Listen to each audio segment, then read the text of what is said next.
The world is far from perfect today, to put it mildly, and we humans have an insane amount of work to do to become our ideal Star Trek The Next Generation selves. And in the meantime, we must simply endlessly binge watch The Next Generation. But anyone who's ever cracked a history book should be well aware the past makes our present seem, well, like a utopia in comparison. Seeing our pandemic today and raising it a Black Death, in which about 60% of Europeans died in a span of about a decade, and about the same percentage died in China not long before. Look to your right, see someone?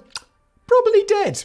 Or even more recently, when it was more like 1 in 20 people in the world dying thanks to the Spanish flu in the early 20th century. And at the same time, humanity was coming off a world war in which upwards of 20 million people had died and another 20 million or so were wounded. To put the scope of the horribleness of the past in context, at the same time everyone was dropping like flies from a world-changing war and flu, another epidemic hit, the mysterious encephalitis lethargica epidemic that few talk about even at the time because it only killed around 1 million people in a short span, and countless more infected were left as human paperweights for some inexplicable reason, no longer having the will to move or speak. As neurologist Oliver Sacks states, they would be conscious and aware, yet not fully awake. They would sit motionless and speechless all day in their chairs, totally lacking energy, impetus, initiative, motive, appetite, affect, or desire. They registered what went on about them with active attention and with profound indifference. They neither conveyed nor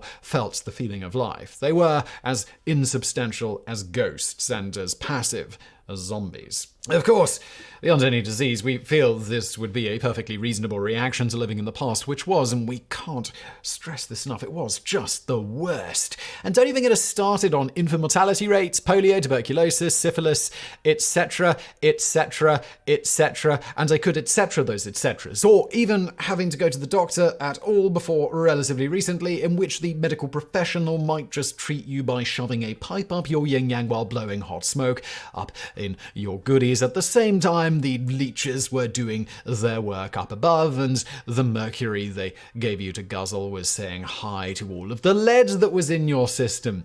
Brilliant. In the meantime, they were probably also sawing off your leg without any painkillers because, well, fuck you, that's why. For more on that sort of fun, why not check out our video on Highlight History, our sister channel, on how US President George Washington died, and marvel at the team of doctors who basically just slowly killed him over a couple of days. Now, beyond all of this, if you happen to make it past childhood by basically some miracle, we hope you like working 16 hours a day, 6 days a week as a 12-year-old because, yeah, again, you. In 1890, the average work week in the United States for a blue-collar factory worker was exactly this, at about 90 to 100 hours per week. And if the hours weren't just fantastic enough, the pay was, well, no, it wasn't, it was shit. And that's not mentioning the work they were up to. Small children were used to remove jams from industrial machinery, sometimes not bothering to turn the machine off. So, well, when the jam was removed, well, the kid was still in the machine, and it's gonna be bloody.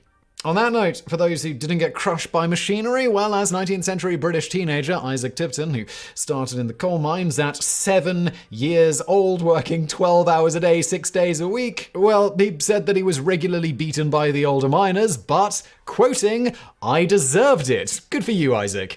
Self-ownership there. Taking responsibility. Now get back in the bloody mine!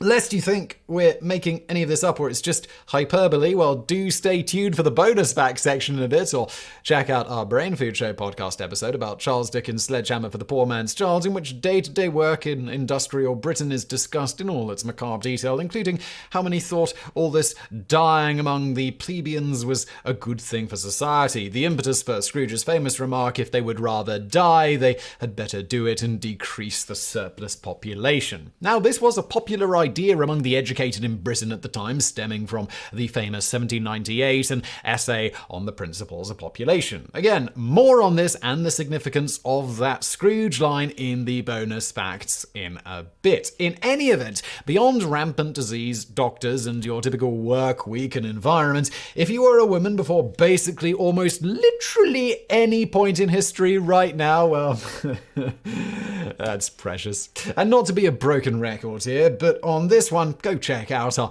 video, or better yet, our podcast episode on did any knight ever actually rescue a damsel in distress? And then after you watch that, we're quite sure that you, like us, will want to just smack upside the head anyone who laments not growing up in the olden days when everything was just so much better. So being the worst, the past saw a lot of people turning to drink because, well, yeah, I mean, obviously. I mean, doing that piece about knights and damsels in distress, for example, we here at Today I found out turned to drink.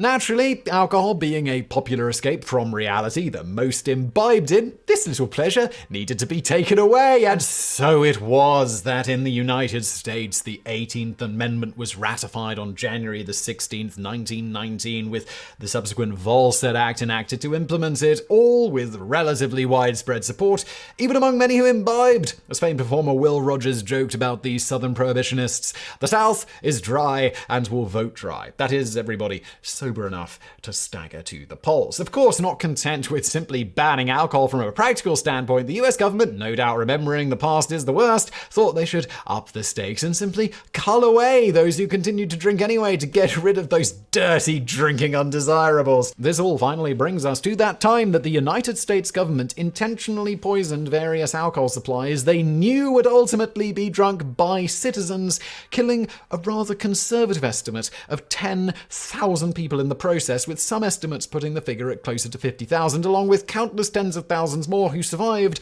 but suffered long-term serious consequences, such as blindness. As the motivation here, the government became frustrated with the fact that despite the manufacture, sale, and transportation of alcohol being banned, as Prohibition progressed, the number of people drinking alcoholic beverages was markedly higher than it was before Prohibition. Because if there's one universal truth beside the past being the worst and Star Trek The Next Generation being the greatest show of all time, it's that if you tell people they can't do something, they're immediately going to want to do more of it. Thus, the government decided to implement a rather deadly scare tactic. Now, for a little background here, when Prohibition began, bootleggers largely drew from existing stockpiles of commercial liquor or smuggled alcohol in from Canada and Mexico.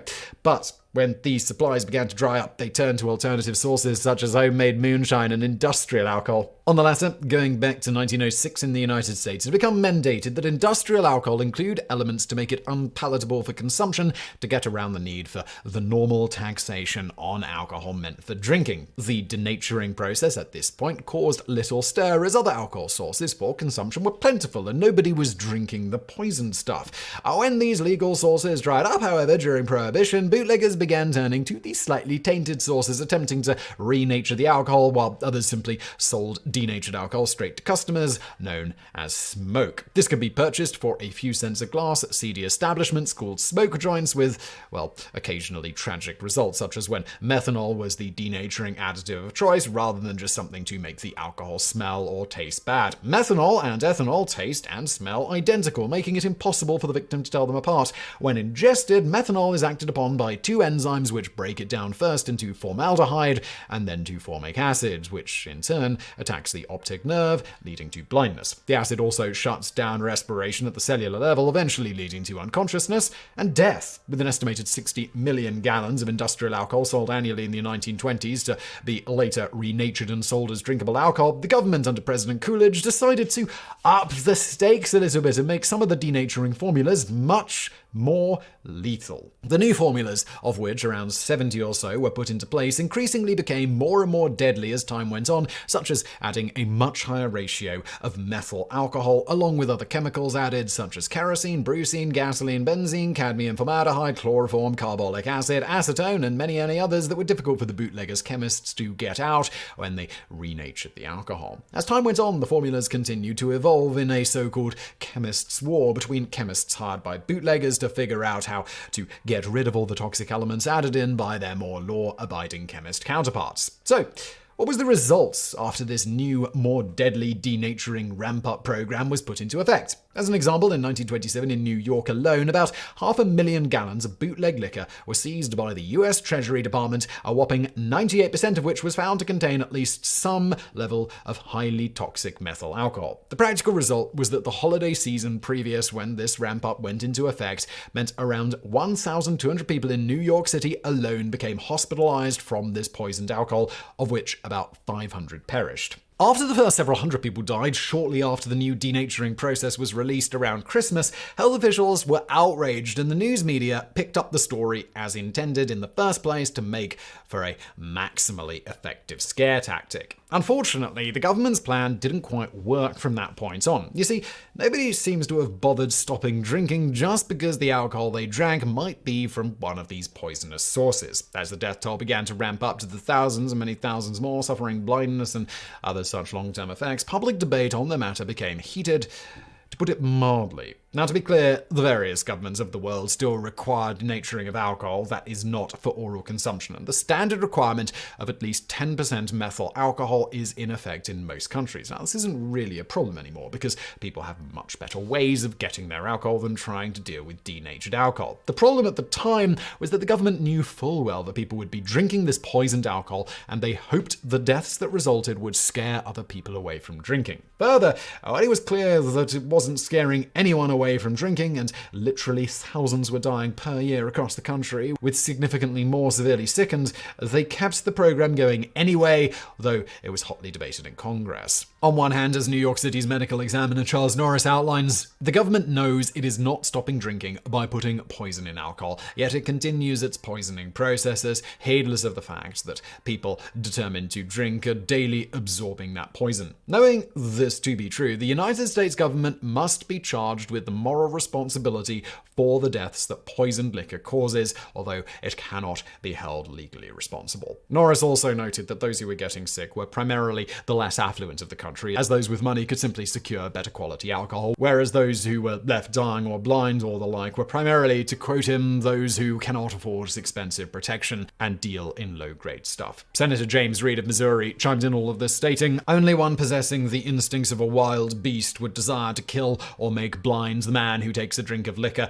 even if he purchased from one violating the Prohibition statutes." Dr. Nicholas Murray Butler of Columbia University concurred, stating that he felt the program was akin to legalized murder, given the government was doing this knowing full well people would drink this alcohol and die from it. Another Chicago Tribune article in 1927 rang in, "Normally, no American government would engage in such business. It is only in the curious fanaticism of prohibition that any means, however barbarous, are considered justified." On the justification side of things, many thought this was all a good thing. For example, the leader of the Anti-Saloon League, Wayne B. Wheeler, stated, "The government is under no obligation to furnish the people with alcohol that is drinkable when the Constitution prohibits it. The person who drinks this industrial alcohol is a deliberate suicide. To root out a bad habit costs many lives and long years of effort." On this note, beyond some feeling that the people drinking this alcohol were getting what they deserved, others simply thought whether they deserved it or not, the net benefit was still a positive, as even non-poisoned alcohol rampantly kills people, so the ends justify the means in aggressively rooting it and those who drink it despite the law out. Assistant Secretary of the Treasury in charge of Prohibition, Seymour M. Loman, was one such person, stating that the program was working because these lawbreakers and undesired members of society were, to quote him, "dying off fast from poison hooch." And that because of this, a good job will have been done.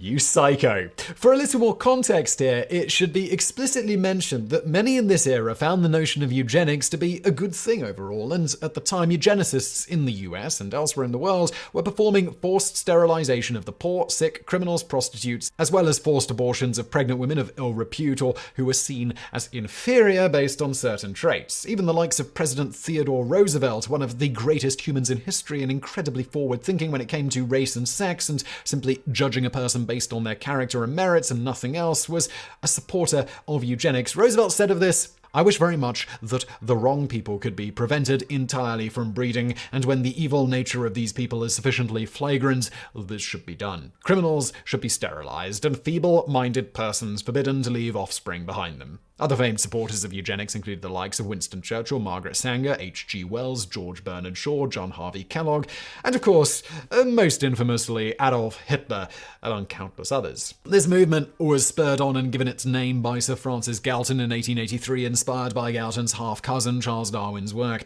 Of course, the eugenics movement started to lose its steam thanks to its eventual association with the Nazi Party, and after World War II, public support for eugenics all but disappeared thanks to the Nazis more or less taking the idea to its extreme.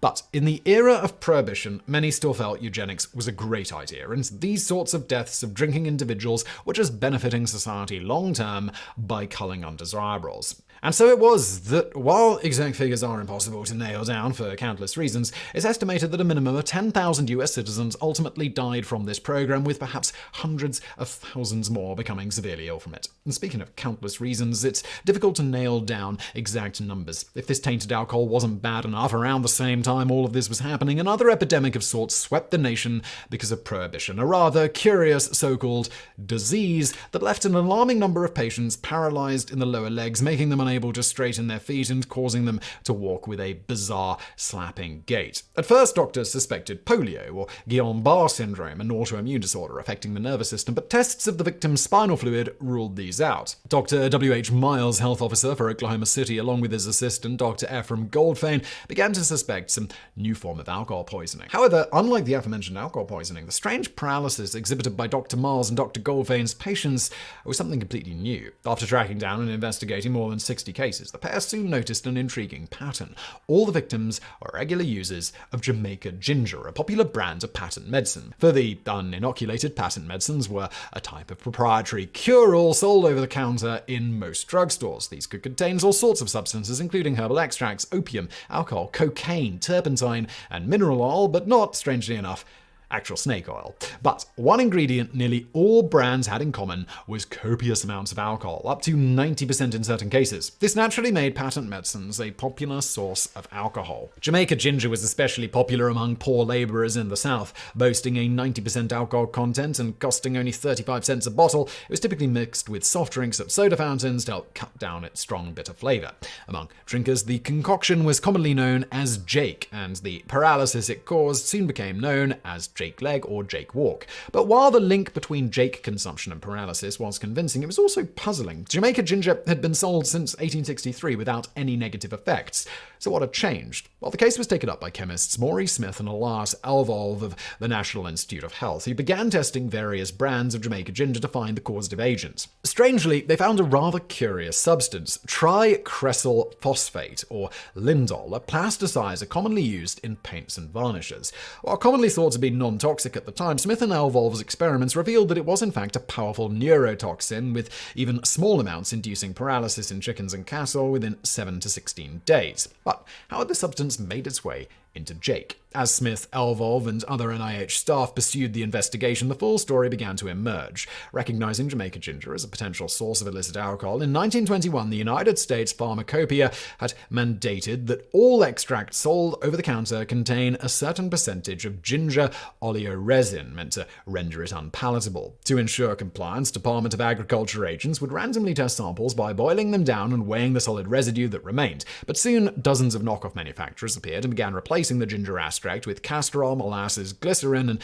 other substances to cut down the bitter taste while still passing DOA inspections. Among these was Hub Products of Boston, founded by Harry Gross and Max Reisman. At first, their formulation used castor oil, but when the price of this rose steeply, they began casting about for a replacement. Benjamin Werb, a chemist working for the pair, contacted John Swanson of chemical supplier Raffi and Swanson, who suggested the use of tricresyl phosphate. Genius move. Gross and Reisman were eventually arrested, and while they pled guilty to selling adulterated Jamaica Ginger, they insisted that the contaminant had originated with their wholesale supplier in New York. Unlike the government officials who voted to poison alcohol supplies they knew would be drunk, the pair were initially sentenced to 2 years in prison. However, this sentence was suspended to 2 years probation on the condition that they help authorities track down the original supplier. When it became clear that there was no supplier and that Gross and Reisman had added the lindol themselves, Gross was ordered to serve out his prison sentence. Between 1930 and 1933, 1993, 4,837 cases of Jake paralysis were recorded, mostly in southern states such as Oklahoma, Missouri, Arkansas, and Texas, but the actual number affected is thought to be much higher, between 30 and 50,000. The affliction was so prevalent that at least a dozen blues and folk songs were recorded about it, including Jake Liquor Blues by Ishman Bracey, Alcohol and Jake Blues by Tommy Johnson, and Jake Leg Blues by Willie Lofton. Going back to the past being the worst, the Jake Leg incident graphically demonstrated the failings of the 1906 Pure Food and Drugs Act, which had mandated honest labeling but not mandatory federal testing of food and drugs. It was not until after 1938 that a medicine called elixir sulfurlinamide, contaminated with ethylene glycol, killed over 100 people, mostly children, had been given a known deadly poison simply because it made the medicine taste better to kids. We can't make this stuff up. That Congress passed the Food, Drug, and Cosmetic Act, finally granting the FDA substantial powers to test and regulate drugs. About bloody time. The whole incident was illustrated by this truly heart-wrenching letter by one Marie Nidifer to President Franklin D. Roosevelt, describing what happened in the days following administering elixir of sulfanilamide to her 6-year-old daughter, who at the time was suffering from a simple case of sore throat. Quote, "The first time I ever had occasion to call in a doctor for Joan, she was given elixir of sulfanilamide. All that is left to us is the caring for her little grave. Even the memory of her is mixed with sorrow, for we can see her little body tossing to and fro and hear that little voice screaming with pain, and it seems as though it would drive me insane. It is my plea that you will take steps to prevent such sales of drugs that will take little lives and leave such suffering behind and such a bleak outlook on the future as I have tonight." For more on elixir sulfanilamide incident, do see our video on why Kinder Surprise eggs are illegal in the United States. And yes, they are illegal, despite what many a commenter is already probably about to write in the comments below, trying to contradict us and say they're not because they swear they've seen them on supermarket shelves basically everywhere, and you don't. You just think you do. Watch our video on the bloody subject before you comment. In any event, while the past being the worst compared to modern times will likely never change until we inevitably nuclear winter ourselves after World War III, or we're forced to watch Season 3 of Picard when it comes out, all bad things must come to an end, and the craziness that was Prohibition began to roll back in 1933 when President Franklin Delano Roosevelt signed the Cullen-Harrison Act, which amended the Volstead Act, allowing the manufacture and sale of certain kinds of alcohol, and mostly stopping anyone from drinking the poisoned hooch any longer. After signing the act into law, Roosevelt famously made the remark, "I think this would be a good time for a beer." Legend. Anheuser-Busch Inc. then sent a case of Budweiser to the White House as a gift to the president. We aren't sure if this was meant as a gesture of goodwill or to convince him once again to ban beer because, well, it was Budweiser, wasn't it? Bonus facts. During World War II, US Navy members began creating something known as torpedo juice out of grain alcohol fuel used in torpedoes mixed with pineapple juice at about 2 parts alcohol, 3 parts pineapple juice ratio. Much like their Prohibition forebears, however, methanol was included in this alcohol fuel, which sailors did their best to remove for, well, obvious reasons. They liked their eyes. One popular method of doing this was supposedly to compress a loaf of bread and filter the torpedo fuel with it, to avoid the issue of methanol and sailors inevitably using this fuel for other than its intended purpose. Eventually, crotonor was substituted, which, while less deadly, could still cause cramping, extreme diarrhea, and potential internal bleeding. To get around this one, sailors created so-called ghillie stills to boil off the crotonor before imbibing. Bonus fact number 2. This wasn't the only time the US government decided to poison the supply of some illegal substance in order to try to scare people away from using it. In the 1970s, the government sprayed marijuana fields with paraquat, which is a herbicide. They thought this had the dual benefit of killing large portions of the crop and also scaring people away from buying marijuana in those areas because the surviving plants would essentially be laced with a toxin. Public outcry at the time, however, forced the government to stop doing this. Bonus fact 3. Going back to the Dickens of it all, we have a document compiled by one of Charles Dickens's friends, Richard Henry Horne, that is today considered one of the most important documents in British Industrial Revolution history. In short, the comprehensive report of the Children's Employment Commission details the extreme, unhealthy, dangerous, exploitative, and just generally horrific working conditions that many children were forced to endure in the UK. The report did this in the most heartbreaking fashion through countless first-hand testimonials of the children themselves. The most shocking thing of all or brought to light by the massive report was that these conditions weren't the exceptions, but more the rule for the children of the lower classes in the newly industrialized Britain. The report also seemed to debunk by numerous examples a commonly held idea about the poor that they were only poor because they were lazy, drunks, inherently immoral, lacking in intelligence, or were deformed in some way. Along this line of thinking, proposed government aid to such individuals was intentionally harsh, like the 1834 Poor Law Amendment Act, which stopped government aid to the poor unless they went to a workhouse, with said institutions meant just as much to act as discouragement from being poor as to actually help those in need. As such, factory king Richard Ostler noted, workhouses essentially became prisons for the poor. Families were split in the workhouses, and the work provided was generally incredibly grueling, with little food given to sustain the occupants. On top of that, workhouse masters were deliberately cruel and abusive to those who resided in their workhouse. After all, if workhouse conditions were fully humane, it only encouraged people to remain lazy and immoral, which was, of course, the cause of their being poor in the first place. As you might imagine from all of this, there were frequent scandals that emerged about various workhouses, such as reports of starving residents being forced to eat rotting flesh just to survive. Unsurprisingly, as proclaimed by the unnamed charitable solicitor in A Christmas Carol, workhouses were places that many would rather die than go to. On this note, the fact that losing one's job might have meant having to go to a workhouse was something that many business owners used to further exploit their workers. And this brings us back to Scrooge's famous remark, if they would rather die, they had better do it and decrease the surplus population. While this seems to us today to demonstrate clearly Scrooge was a true villain, not something a normal person would ever think, as previously alluded to, this wasn't true in Dickens's day. Beside the popular idea that poor people were only poor because of their own vices, another popular notion was one hinted at by Reverend Thomas Robert Malthus in his famed 1798 An Essay on the Principles of Population. In it, he writes, quote, "The power of population is so superior to the power of the earth to produce sustenance for man that premature death must, in some shape or other, visit the human race. The vices of mankind are active and able ministers of depopulation." He further notes, continuing to quote, that the superior power of population is repressed by moral restraint, vice, and misery. Yet in all societies, even those that are most vicious, the tendency to a virtuous attachment is so strong that there is a constant effort towards an increase of population. This constant effort as constantly tends to subject the lower classes of the society to distress and prevent any great permanent amelioration of their condition.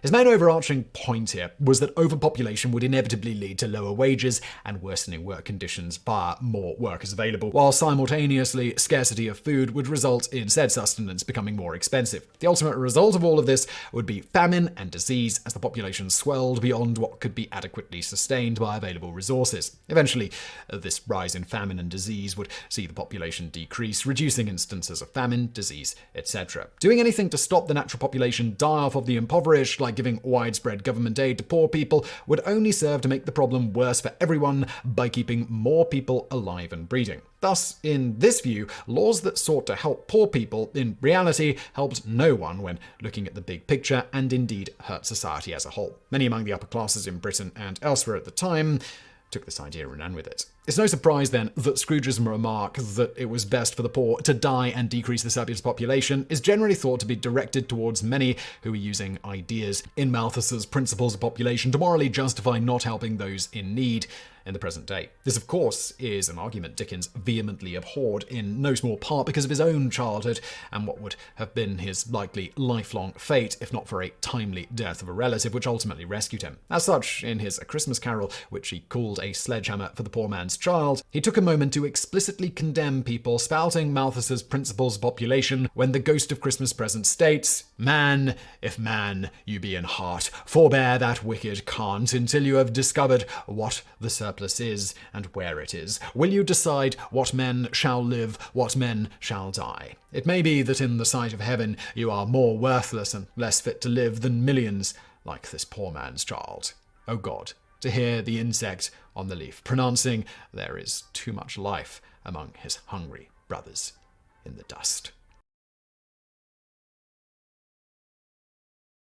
War, they say, makes strange bedfellows. Never was this more true than during the Second World War, when many former bitter enemies formed uneasy alliances in the service of ultimate victory. For instance, the Soviet Union entered the war aligned with Nazi Germany, the two ideological enemies carving up Poland between them in September 1939. 2 years later, Hitler turned on Stalin and invaded the Soviet Union, whereupon the Soviets, despite their previous actions, became Britain and America's greatest ally. But this conflict also brought together internal enemies, uniting opposition factions with common patriotic purpose. Such was the case in the United States, where, in perhaps the ultimate case of strange bedfellows, the government teamed up with the Mafia to help win the war. In the 1930s and 1940s, there were two dominant mafia groups in the United States. Those run by the Italians, mainly Sicilians, and those run by Jews. While the Sicilian Mafia can trace its origins to informal and ancient resistance movements against Sicily's various conquerors, the modern American organization was the product of fascist dictator Benito Mussolini's rise to power in the 1920s. As a northerner, Mussolini was highly unpopular in Sicily, and the various mafia clans put up a determined resistance to his rule on the island. Mussolini, in turn, saw the Mafia as a challenge to his power, and tasked his right-hand man, Cesare Mori, with arresting, imprisoning, and humiliating Mafia dons and other key members. These purges resulted in a mass exodus of mafioso to the United States, where they quickly established themselves as a persistent thorn in the side of American law enforcement. The Mafia infiltrated itself into a wide variety of enterprises, from bootlegging during Prohibition to more legitimate pursuits like the seafood market and politics. New laws had to be invented to counter the Mafia's growth, but even these barely put a dent in their operations. Indeed, by the 1960s, the American Mafia's annual revenues were estimated at $7 billion. Yet despite their antagonistic relationship with their adopted country, most American mafioso maintains their hatred for Mussolini and his fascist government. This was in stark contrast to many non-mafia-affiliated Italian Americans who continued to see Mussolini as a folk hero. The Fascist League of North America was founded by Italian immigrants in 1925 and quickly became a mouthpiece for Mussolini's regime in America, engaging in street brawls and other acts of violence against labor unions and anti-fascist groups. On one occasion, the League attempted to assassinate anti-fascist activist Carlo Trasca, but the Mafia intervened and forced the would-be assassin to kiss the organizer's hand. After years of violence, Mussolini decided to withdraw official support from the League in 1929, but Italian-American support for his regime persisted for more than a decade. The Mafia, however, remained staunchly anti-Mussolini, a fact which was to make them very useful once the United States entered the Second World War.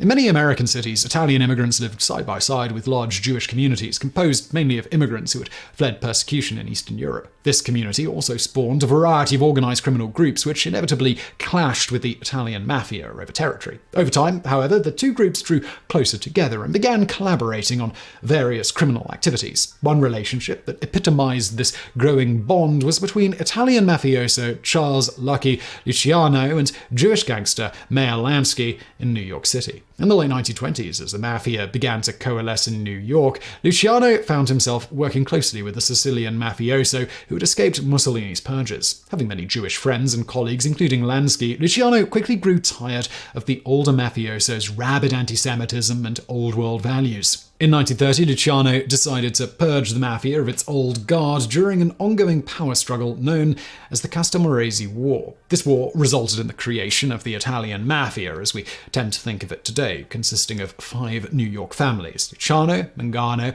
Profasi, Bonanno, and Gagliano, and several regional families scattered across the United States. While Jews, Irish, and other ethnicities were still denied official membership in the Italian Mafia, the organization still maintained close business partnerships with these groups. One of the main causes uniting the Italian and Jewish mafias was their shared hatred of fascism. 1936 saw the formation of the German-American Bund, a domestic political organization allied with Adolf Hitler's Nazi regime. As support for Nazism grew and anti-Semitic riots began breaking out in the streets, New York State Judge Nathan Perlman recruited Meyer Lansky and the Jewish Mafia to disrupt the Bund's activities throughout the late 1930s. Lansky's violent activities against the Bund put him in the spotlight as a top Jewish gangster and helped make possible his later collaboration with the US government. On December 8, 1941, the United States declared war on Imperial Japan and Nazi Germany, officially entering the Second World War. Early the following year, the German Kriegsmarine launched Operation Drumbeat, a concerted U-boat assault on shipping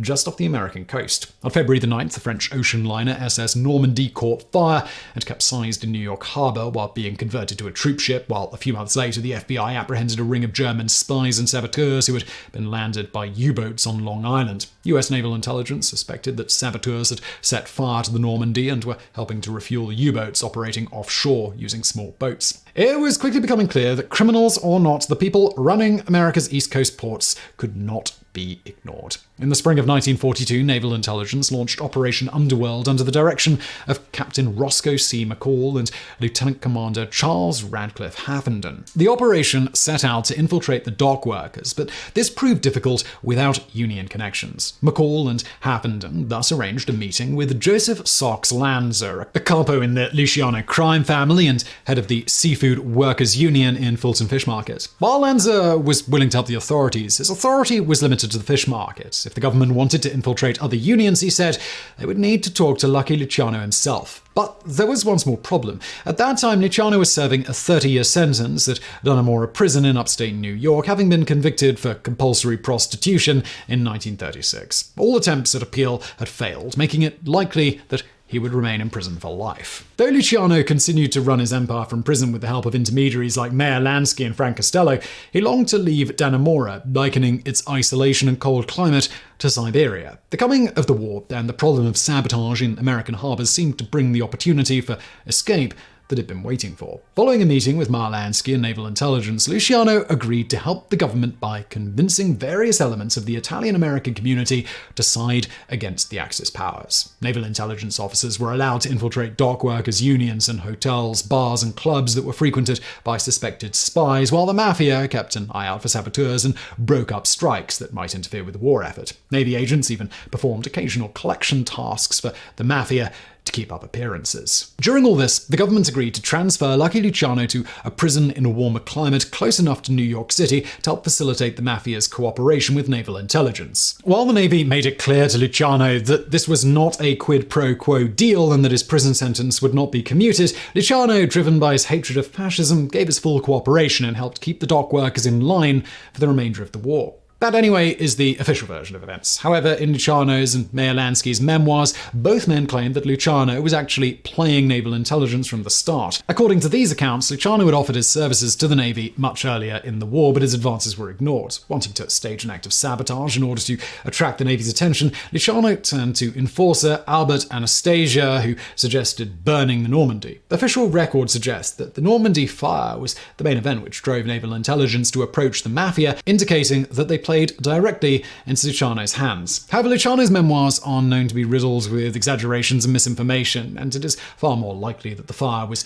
accidentally started by a worker with a welding torch, as corroborated by multiple eyewitnesses. Whatever the case, the Mafia's wartime activities extended far beyond America's shores. In 1943, the Allies began preparations for Operation Husky, the invasion of Sicily. Believing he could be of great service to the invasion effort, Lucky Luciano volunteered to land on Sicily and make contact with local Mafia families. While this request was denied, Luciano nonetheless succeeded in using his connections in America to establish communication with the Sicilian Mafia, allowing Allied agents to be infiltrated onto the island ahead of the invasion. He also convinced hundreds of Italian immigrants to provide naval intelligence with photos, sketches, and maps of the Sicilian coastline, allowing the landings to be more carefully coordinated. Operation Husky, which commenced on July 9, 1943, was an unqualified success, resulting in the capture of the island within a month and the collapse of Mussolini's fascist government. In an ironic twist of fate, Il Duce's decision to persecute the Sicilian Mafia resulted in his ultimate downfall. While US naval intelligence credited the swift success of the invasion to Luciano's Sicilian connections, such claims are highly exaggerated. Luciano was largely out of touch with the Sicilian Mafia, and the invasion proceeded so swiftly that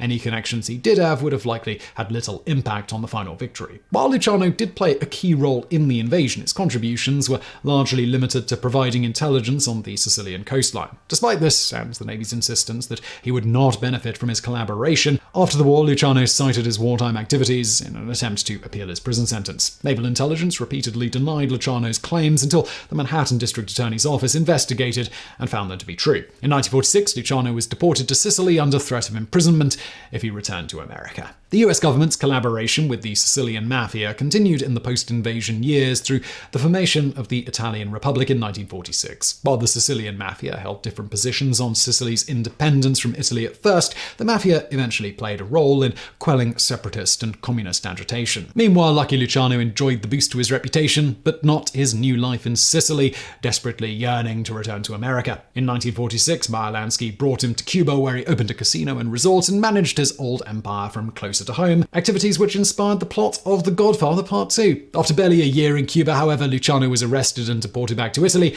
where he spent the remainder of his life, dying of a heart attack in Naples in 1962. It should also be noted that one of Luciano's mafia rivals had a very different relationship to Mussolini than was the norm for the mafia. Vito Genovese and Luciano were initially on opposite sides of the Castellammarese War, but sided with each other to end the conflict. After Luciano's arrest in 1936, Vito Genovese saw himself as his true successor and was willing to fight for his place in the mafia. Plans changed in 1937 when Genovese fled to Italy to avoid a murder charge. In Italy, he supported Mussolini, even contributing $250,000 to build a new headquarters for the fascist party. Genovese was known to operate in the black market and even supply party figures with drugs. In 1943, he helped the fascists by using his connections in New York to put a hit on the previously mentioned anti-fascist activist Carlo Tresca. Genovese's loyalties to Mussolini and his use of mafia resources in Tresca's assassination angered Luciano, who tried to leverage his knowledge of Genovese's involvement in his negotiations with the US government. For his service to the fascist regime, Genovese was honored with the Commendatore del Re, a civilian honor. Genovese changed loyalties when the Allies invaded Italy. He served as an interpreter for the Allies while running black market operations using the occupation's resources. In 1994, Genovese was arrested for his black market activities. He was extradited back to the United States to face trial for his original murder charge back in 1937. The charges against Genovese were dropped in 1945 when the poisoning of a material witness against Genovese collapsed the case. Unlike Luciano, Genovese found himself free and able to continue where he left off in the criminal underworld. Truly, all is fair in love and war. The United States' wartime collaboration with the Mafia is emblematic of the desperate and often morally fraught lengths the Allies went to in order to secure final victory over the Axis powers. Luciano and Genovese had different reasons to cooperate with the Allies, and each yielded very different results. Back in the late 19th and early 20th centuries, as food began to be more and more mass-produced and shipped long distances instead of locally grown and sold fresh, it was basically the Wild West in regards to food production, and there were no real official regulations on what you could add to food, or even if you labeled something chicken, that it had to contain any chicken at all. And as there were no rules about reporting any ingredients, businesses pretty much did whatever they damn well pleased. To give you an idea of the kind of stuff that food and drug companies were cramming into things, secretly adding morphine to children's cough syrup was totally a thing, and more pertinent to the subject at hand today, commonly used preservatives back then included borax, formaldehyde, sulfuric acid, and copper sulfate, to name just a few.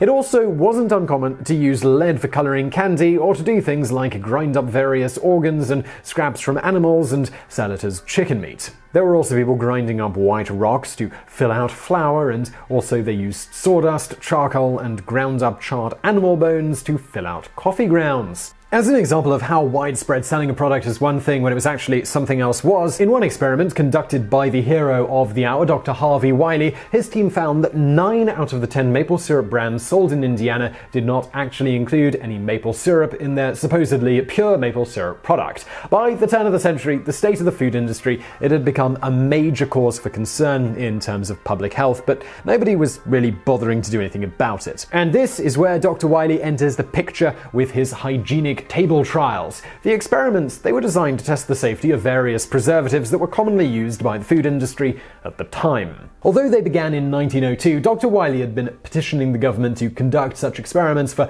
a couple of decades, reportedly from almost the moment that he scored the gig of chief chemist at the Department of Agriculture in 1883. However, he was rebuffed by his bosses when food industry lobbyists caught wind of what he was up to.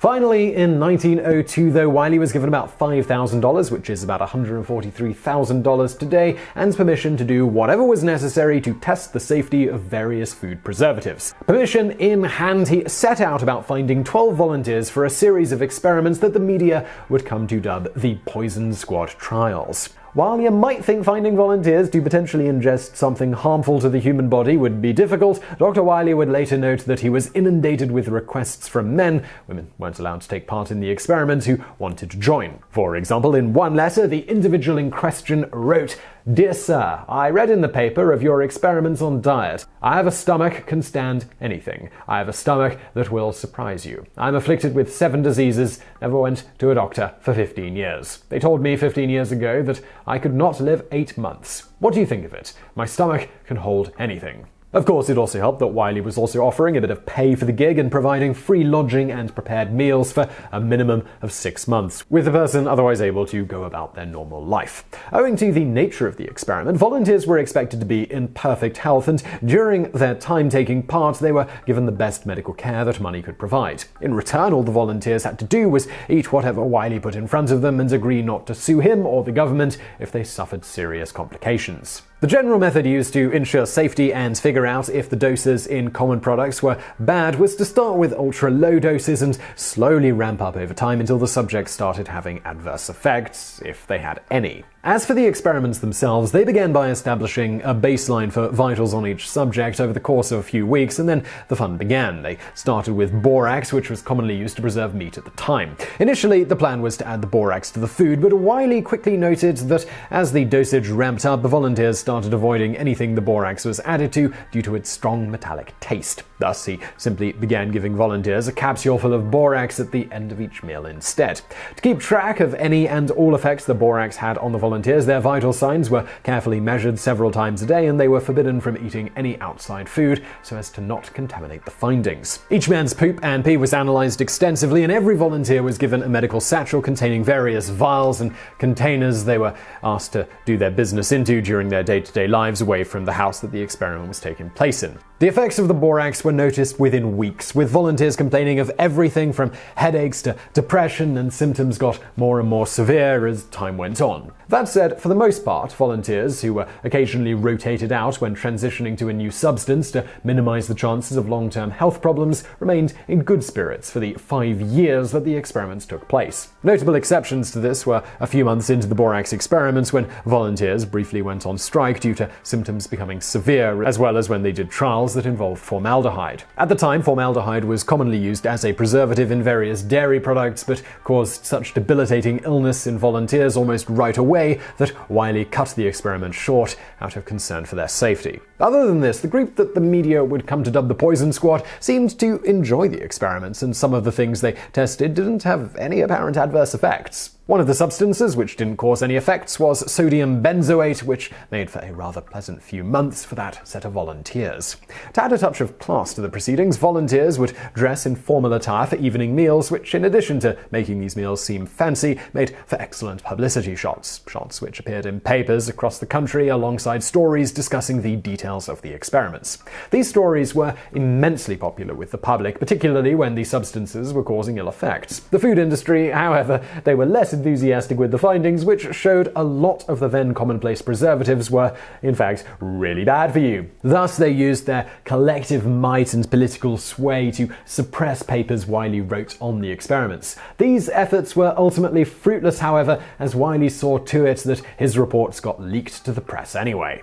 When the efforts to block the release of his findings failed, various industry insiders took to attacking Wiley's credibility instead, as well as spouting rhetoric like claiming he was a man who is doing all he can to destroy American business, and other stuff like that. In the end, the mob was roused thanks to his experiments, spearheaded by women's clubs across the country who tirelessly lobbied for what would become the 1906 Pure Food and Drug Act, aptly nicknamed the Wiley Act.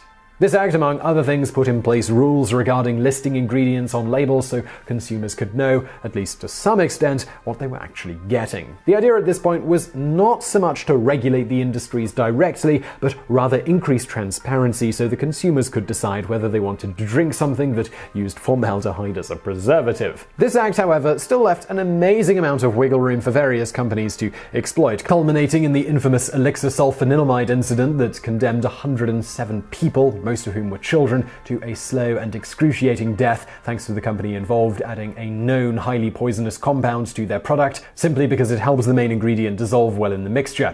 Even when the death count started rolling in almost immediately, the company still only sent a telegram to doctors telling them to return the product, but didn't bother telling them why or express the seriousness of the issue, so many ignored the telegram and continued to accidentally kill their patients. And we're going to be looking at more on that in the bonus facts in a moment. But let's go back to the Poison Squad. The experiments they formally ended in 1907, and although Wiley would eventually be credited as being instrumental in the first significant step towards making sure food consumed in the US is reasonably safe, the contributions of the members of the Poison Squad have been largely overlooked. This is largely due to the fact that the volunteers were anonymous, meaning in most cases their names are not known, though their badass moniker of the Poison Squad certainly endured. And let's get into that bonus fact. As noted, the Pure Food and Drug Act of 1906 still left an amazing amount of leeway to poison people to save a buck without any real consequences. This leads us to the elixir sulfanilamide incident. In a nutshell, sulfanilamide is actually a perfectly safe antibiotic when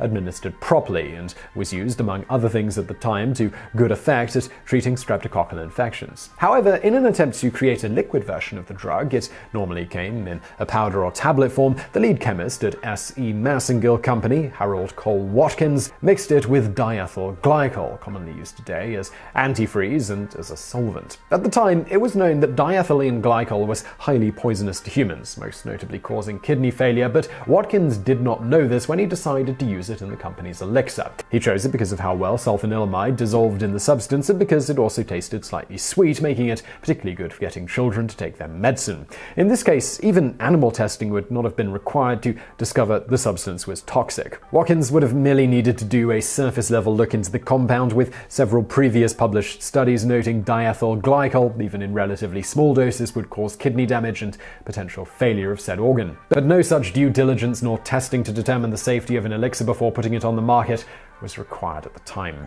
Blissfully unaware that they were about to start selling a tasty tonic of death to their customers, S.E. Massengill sent out 633 shipments of the elixir in the autumn of 1937 to pharmacists across the nation. It didn't take long for disturbing reports to begin coming in, including news of deaths trickling back to S.E. Massengill Company. These resulted in them issuing telegrams requesting their elixir be sent back for a full refund, though not disclosing to pharmacists the seriousness of the issue. This was all capped by a short and truly heart-wrenching letter by one Mary Nidifer to President Franklin D. Roosevelt describing what happened in the days following administering the drug to her 6-year-old daughter, who at the time was suffering from a sore throat. It read, "The first time I ever had occasion to call in a doctor for Joan, and she was given elixir of sulfanilamide. All that is left to us is the caring for her little grave. Even the memory of her is mixed with sorrow, for we can see her little body tossing to and fro and hear that little voice screaming with pain, and it seems as though it would drive me insane. It is my plea that you would take steps to prevent such sales of drugs that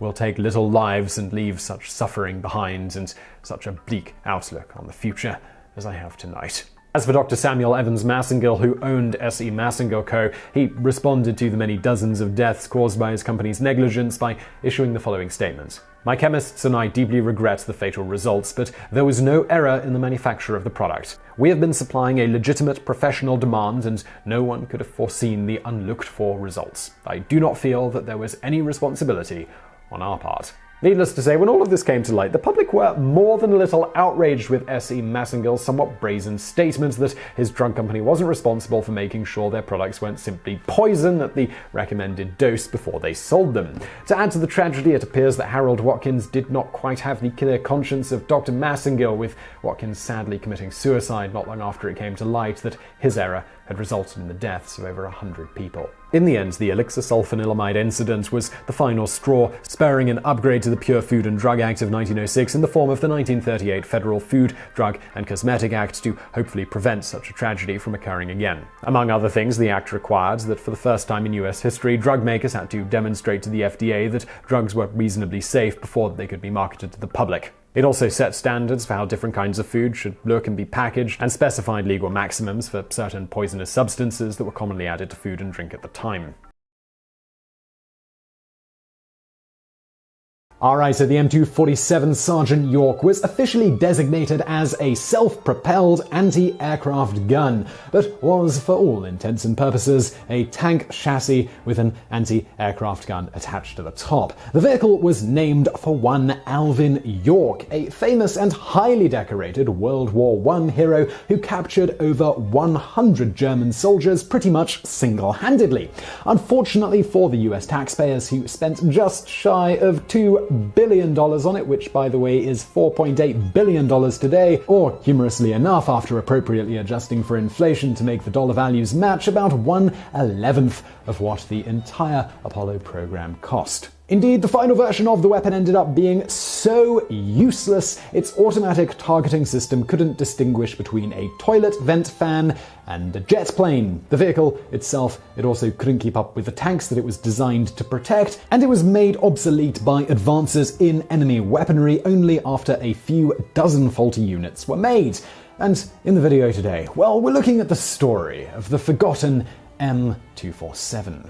This vehicle was developed by the defunct offshoot of Ford known as Ford Aerospace in response to a contract put out by the US Army in 1977 requesting what they referred to as an Advanced Radar-Directed Gun Air Defense System. This was later redubbed Division Air Defense, which was itself shortened to DIVAD in official documentation. In a nutshell, the Army wanted a drivable anti-tank aircraft system that was to serve alongside their newly developed M1 Abrams and M2 Bradley tanks in battle. The contract was put out in direct response to a battle tactic known as pop-up, which essentially involved helicopters harassing tanks from a distance by hiding behind cover and then popping up briefly to let loose a volley of anti-tank missiles, which themselves, by the way, were a newly developed technology, and then these helicopters would go back to hiding again. The US Army found that the tactic was almost impossible to counter with the ground-based weapons that they had available at the time, as their leading anti-aircraft weapon system, the M163 Vulcan,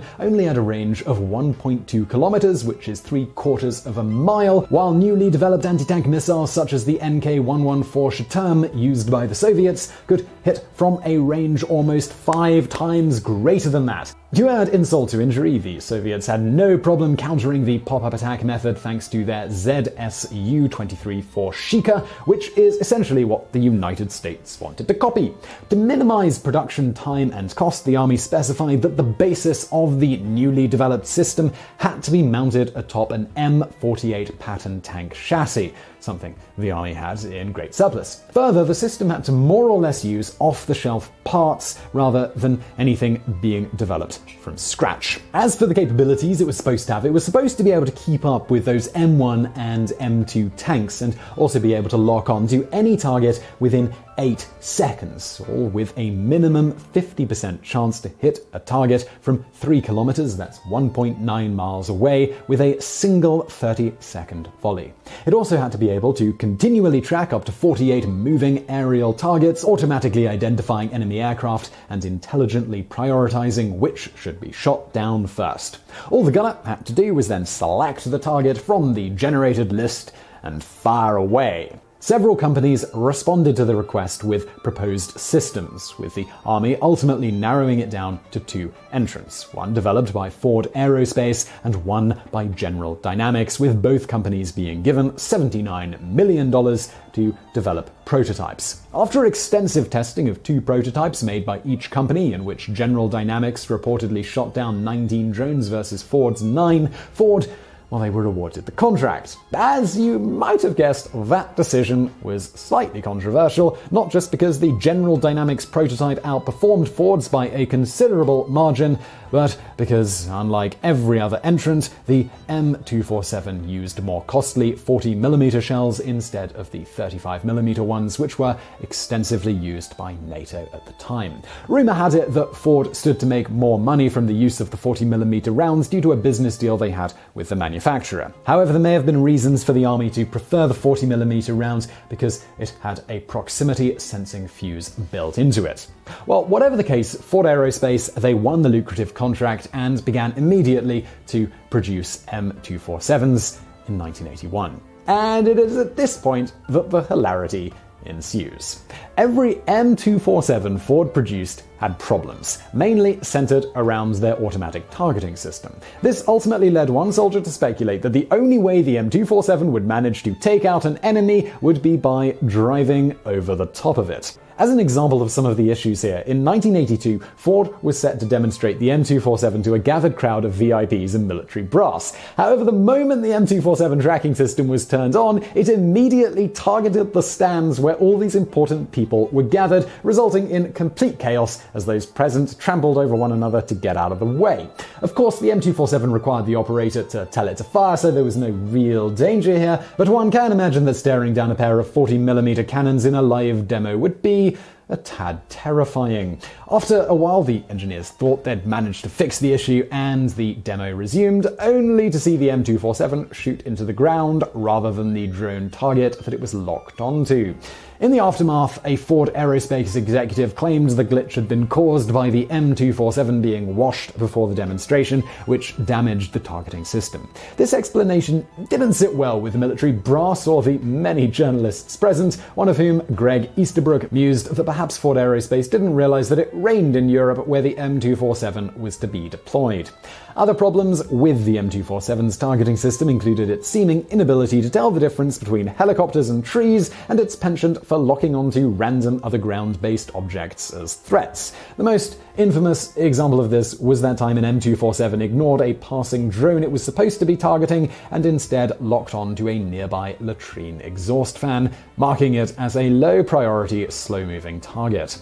The M247's targeting system was so poor that even when presented with an unrealistically favorable scenario, such as a helicopter hovering completely still in mid-air, it still missed and took an agonizing 12 seconds just to acquire the target. So how was this targeting system so bad, given that it was developed using off-the-shelf parts that were shown to be reliable already? Well, this was mainly because the radar was the one designed for an F-16 fighter jet. In fact, this radar worked really well in the open air. However, despite the efforts of Ford and the Army engineers, the random objects on the ground continually wreaked havoc on the radar's ability to track low-flying aerial targets like pop-up attacking helicopters. It also had significant problems tracking high-flying targets because when the turrets were raised up, they got in the way of the radar. On top of all of this, the M247's turret also couldn't turn fast enough to track fast-moving targets, and the hydraulics leaked in even marginally cold weather. In truth, though, even if it was balmy, it turns out the tracking system also struggled in high ambient temperatures and had trouble dealing with vibrations, such as those generated continually when the M247 moved over the ground.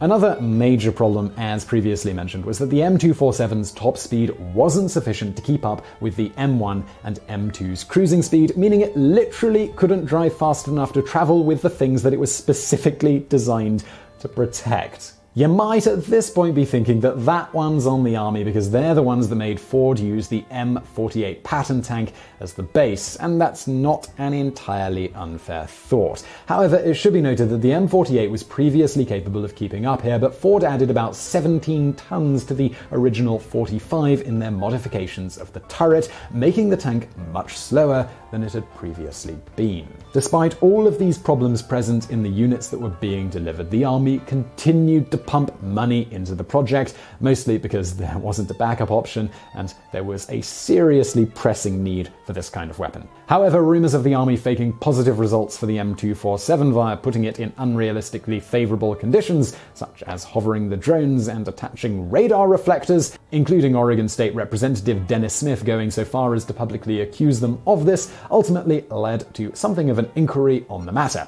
Specifically, in 1984, Secretary of Defense Caspar Weinberger decided to oversee a set of amazingly expensive tests costing $54 million, which is $144 million in today's money, to better determine what this weapon could and could not do. These tests, they did not go well. When the system utterly failed to hit any realistically flown drones, they resorted to having them fly in a straight line. After further failures to actually hit a target, the drones were made to hold still and were equipped with radar reflectors. Rather ironic for a weapon named after a famed World War II soldier known for his incredible sharpshooting ability. All was not lost, however. In one of the rounds of tests where a drone was moving, the M247 did manage to slightly damage it, knocking it off course, at which point the safety officer remotely self-destructed it, as he was supposed to do if a drone did such a thing. Nevertheless, this was interpreted by the press as the military trying to make it look as if the M247 had actually managed to kill, leading to even more outcry that the army was just trying to fake the results to make the massively expensive M247 look any good.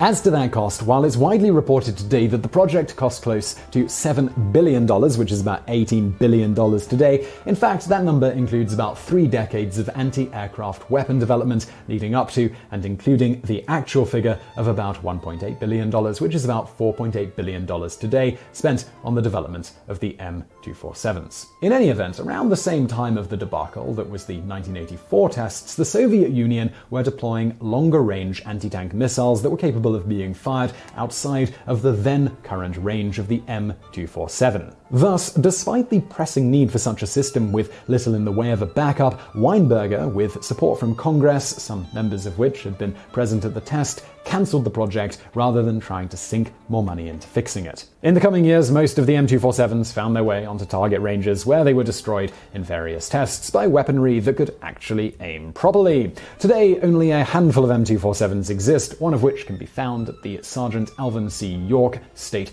Historical Park.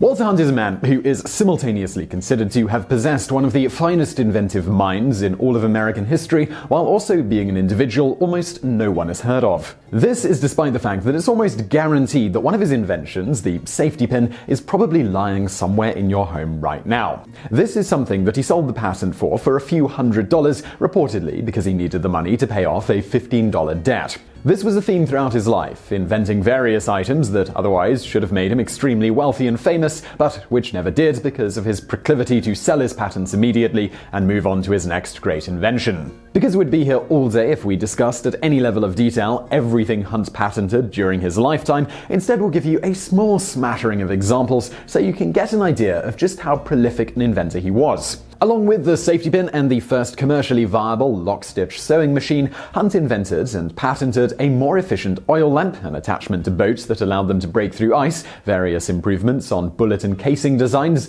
a rope-making machine, a machine that made nails, an improved fountain pen, a portable knife sharpener, an innovative saw, a coal-heated convection oven, an early version of the repeating rifle, and, most incredibly of all, a device that allowed the user to walk on the ceiling, dubbed the Antipodian apparatus, which he sold to a circus. While some of these inventions are antiquated and seldom used today, others were pretty revolutionary, in particular the repeating rifle, which Hunt dubbed the volitional repeating rifle. He sold it to an American businessman, George Arrowsmith, who then sold it to the founders of Smith & Wesson, that's Benjamin Tyler Henry, Horace Smith, and Daniel B. Wesson. The design of Hunt's rifle was studied by and improved upon by the trio, eventually serving as the basis for the Henry repeating rifle, famed for its widespread use in the American Civil War. This latter rifle, in turn, was the basis for the more famous Winchester repeater, arguably one of the most famous guns of all time. Hunt sought little recognition for his contributions to the weapon and never received any royalties or payments beyond the relatively paltry sum given to him for the original patent, which was basically the story of Hunt's life.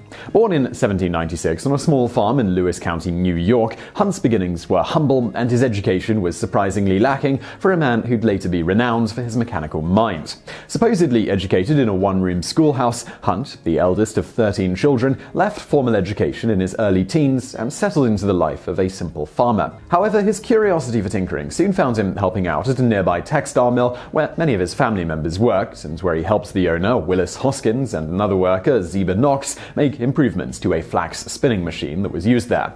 Despite helping the pair improve the machine, the young Hunt was left off the patent. However, soon after this, Hunt went and invented an even better flax spinning machine and patented that in 1826. Hunt then endeavored to manufacture and sell his machine to secure a better life for himself and his young family. We should note here that he married his childhood sweetheart in his teens, and eventually the pair had 4 children. Towards this end, Hunt traveled to New York and attempted to find investors to back production, but became increasingly frustrated when nobody would give him the time of day. It's presumed Hunt's small-town upbringing and lack of formal education made it difficult for him to assure banks and investors that he could be trusted with their money.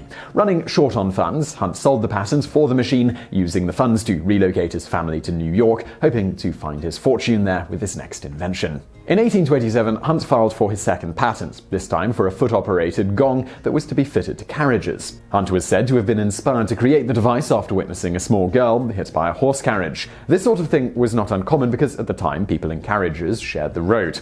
To help get around the problem, many carriages had air horns installed. However, to sound the horn, it required the driver to have one hand free to operate it. This was occasionally a problem if both hands were needed to drive the horses. A foot pedal-operated gong neatly solved the issue. Again, despite the appeal and necessity of his invention being immediately obvious, Hunt similarly had trouble securing an investor to fund manufacturing of the device, and so he sold the patent and moved on to his next invention. Why Hunt opted to nearly always choose to sell his patents outright rather than hold on to them or ask for royalties as a part of the sale agreement isn't fully clear, though given that he was not independently or otherwise wealthy, one assumes he simply always had a need for money to support his family, so was inclined to take the quick money rather than lesser amounts up front, but better long-term prospects in royalties. And given how prolific an inventor he was, it may well be that he just always assumed he'd be able to come up with something new in order to keep the money coming in, which, to be fair, is exactly what happened throughout his entire life. Perhaps the best example of Hunt selling a world-changing patent occurred in 1849 when a draftsman called J.R. Chapin began pressuring Hunt to settle a $15 debt, which is about $422 today. Low on funds, Hunt did what he always did to settle debts. He sat down and invented something, the modern safety pin, reportedly after just 3 hours of playing around with a spool of wire. While Hunt's invention wasn't a totally new idea, with variations on clothing pins going all the way back to the 14th century BCE, it was a massive improvement on anything that came before it, thanks to the clasp at the end, which kept anyone from getting poked,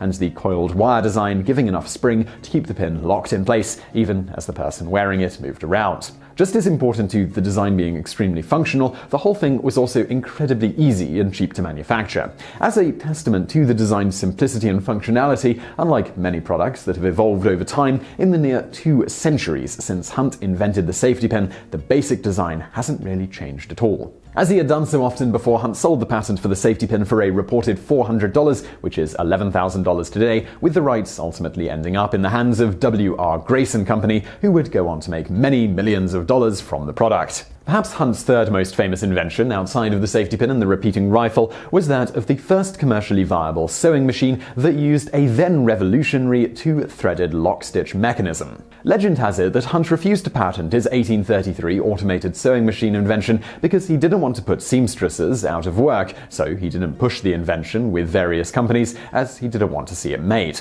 However, this commonly touted notion seems questionable as, while he didn't patent the idea, he did sell the rights to make the machine to the aforementioned George Arrowsmith. Arrowsmith then attempted to manufacture the sewing machine, but had difficulty raising the needed capital from investors, owing to something of an overabundance of seamstresses working on the cheap at the time. Thus, he gave up on the project, choosing, like Hunt before him, to not even bother patenting it. It would be over a decade before another person would come up with such a viable sewing machine, most notable to this story, Elias Howe Jr.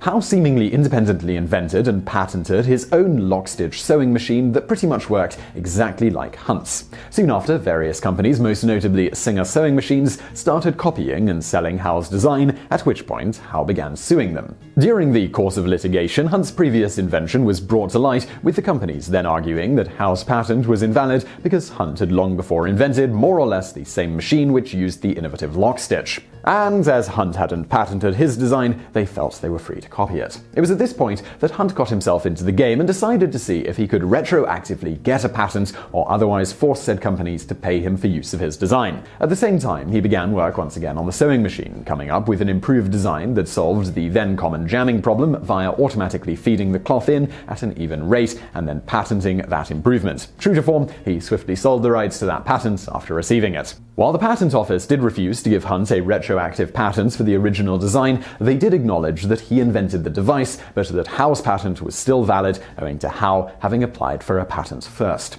Nevertheless, in 1858, Singer Sewing Machines, which is still around today, settled with Hunt out of court, agreeing to pay him $50,000, which is about $1.4 million today, for their copying his original design and subsequently making a fortune from it. And so it was that the Hunt family finally made a small fortune off of one of his inventions, right? Well, sadly no. He died of pneumonia shortly after the agreement was made and before the $50,000 settlement was due to be paid to him. His family, however, reportedly did benefit from the settlement. Funnily enough, Hunt's final resting place is in the same cemetery as Howe's, Greenwood Cemetery in Brooklyn. Seemingly fitting, given how his life went, Hunt's grave marker, while more than a simple gravestone, as is often reported, is dwarfed by Howe's mini monument. In the end, while he never made a fortune off the various inventions that did make other people rich, nor was he well known in life or death like so many other prolific inventors, the New York Tribune did at least publish an article about Hunt after he passed away, noting, "For more than 40 years he has been known as an experiment in the arts, whether in mechanical movements, chemistry, electricity, or metallic compositions. He was always at home, and probably in all, he has tried more experiments than any other inventor." Alright, now let's get into those bonus facts. In 1830, a French tailor by the name of Barthélemy Thimonier patented a sewing machine that used the chain stitch, the first such machine to replicate sewing by hand. By 1841, he had a factory with over 80 machines and a contract with the French army for uniforms. However, the factory was destroyed by a riotous group of French tailors who were afraid the sewing machine would spell the end of their trade. Thimonier never recovered and died pretty much penniless. Artists often come to resent their greatest hits, and while inventor Alexander Graham Bell didn't hate his most famous creation, the telephone, it was far from his only priority and passion. An inveterate tinkerer, throughout his long life, Bell pursued hundreds of projects across dozens of fields, inventing early versions of the metal detector and iron lung, improving Thomas Edison's phonograph, building hydrofoil boats and giant tetrahedral kites, serving as president of the National Geographic Society, and building the Silver Dart, the first aircraft to fly in the British Empire. But the invention Bell considered his most important was so advanced that it would take nearly 100 years for the technology to catch up with the concept. This is the story of the photophone. In 1878, 2 years after patenting the telephone, Bell was honeymooning in Europe with his wife Mabel Hubbard when he read an article by scientist Robert Sabine on how the electrical resistance of the element selenium changes with exposure to light. Bell immediately realized that this effect could be used to transmit the human voice via beams of light. On his return to his home in Washington, D.C., Bell and his assistant, Charles Sumner Tater, began work on such a device, which he dubbed the photophone. The photophone transmitter consisted of a mirror and lens which focused a beam of sunlight through a fine grating attachment to a thin metal diaphragm. The speaker's voice caused the diaphragm to vibrate and the grating to distort, modulating the amount of light transmitted through it. This was later changed to a thin diagram of silvered glass or mica, off which the light beam was reflected. The receiver was also originally non-electric, relying on the photoacoustic effect to translate the light beam back into sound. In this design, a thin diaphragm was coated with a layer of carbon black. Light falling on the carbon caused it to heat up, distorting the diaphragm and producing sound. While the design worked, it was not very sensitive, forcing Bell and Tainter to switch to a powered selenium photocell. In this new design, a parabolic mirror, like a satellite dish, gathered and focused the light beam from the transmitter onto a piece of selenium, which was connected to a battery and telephone headset. The light falling on the selenium changed its resistance, creating a modulated current that the headset converted into sound. On February the 19th, 1880, Bell and Tainter conducted the first successful indoor test of the photophone, with Bell clearly hearing Tainter sing Auld Lang Syne across the laboratory. On April the 1st, they communicated over 79 meters down an alleyway behind the building, while on June the 3rd, they transmitted a message from the roof of the Franklin School to the window of the laboratory some 230 meters away. This marked the first demonstration of wireless communication, predating the development of radio by over 20 years. Bell was ecstatic, writing in a letter to his father, "I have heard articulate speech by sunlight. I have heard a ray of the sun laugh and cough and sing. I have been able to hear a shadow, and I have even perceived by ear the passage of a cloud across the sun's disk. You are the grandfather of the photophone, and I want to share my delight at my success." Such was Bell's exuberance that he even suggested naming his second daughter Photophone. Thankfully, cooler heads prevailed, and Mabel convinced him to go for the more sensible Marion.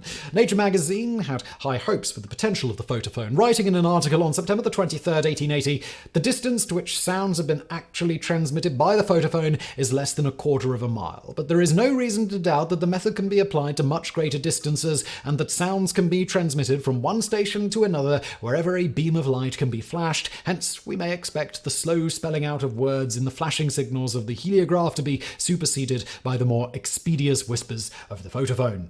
Unfortunately, however, Bell's creation was far ahead of its time, and the technology simply did not exist to make the photophone into a feasible means of communication. With electric lighting still in its infancy, the photophone was dependent on sunlight and would have been useless on cloudy days or at night. Furthermore, its light beam dissipated quickly in the air, limiting its range to a few hundred meters, and could only travel in straight lines. Consequently, Bell sold the patent to the National Bell Telephone Company, which continued to tinker with the idea over the next few decades. Infrared versions of the photophone were used from the 1930s to the 1950s by various navies for ship-to-ship communication over ranges of up to 14 kilometers, but it would not be until the 1960s and 70s that a pair of new technologies finally made long-distance optical communication a practical reality. The first of these was the laser, invented in 1960 by Theodore Maiman of Hughes Research Laboratories in Malibu, California. Lasers allowed the production of straight, coherent beams of light that did not dissipate over long distances.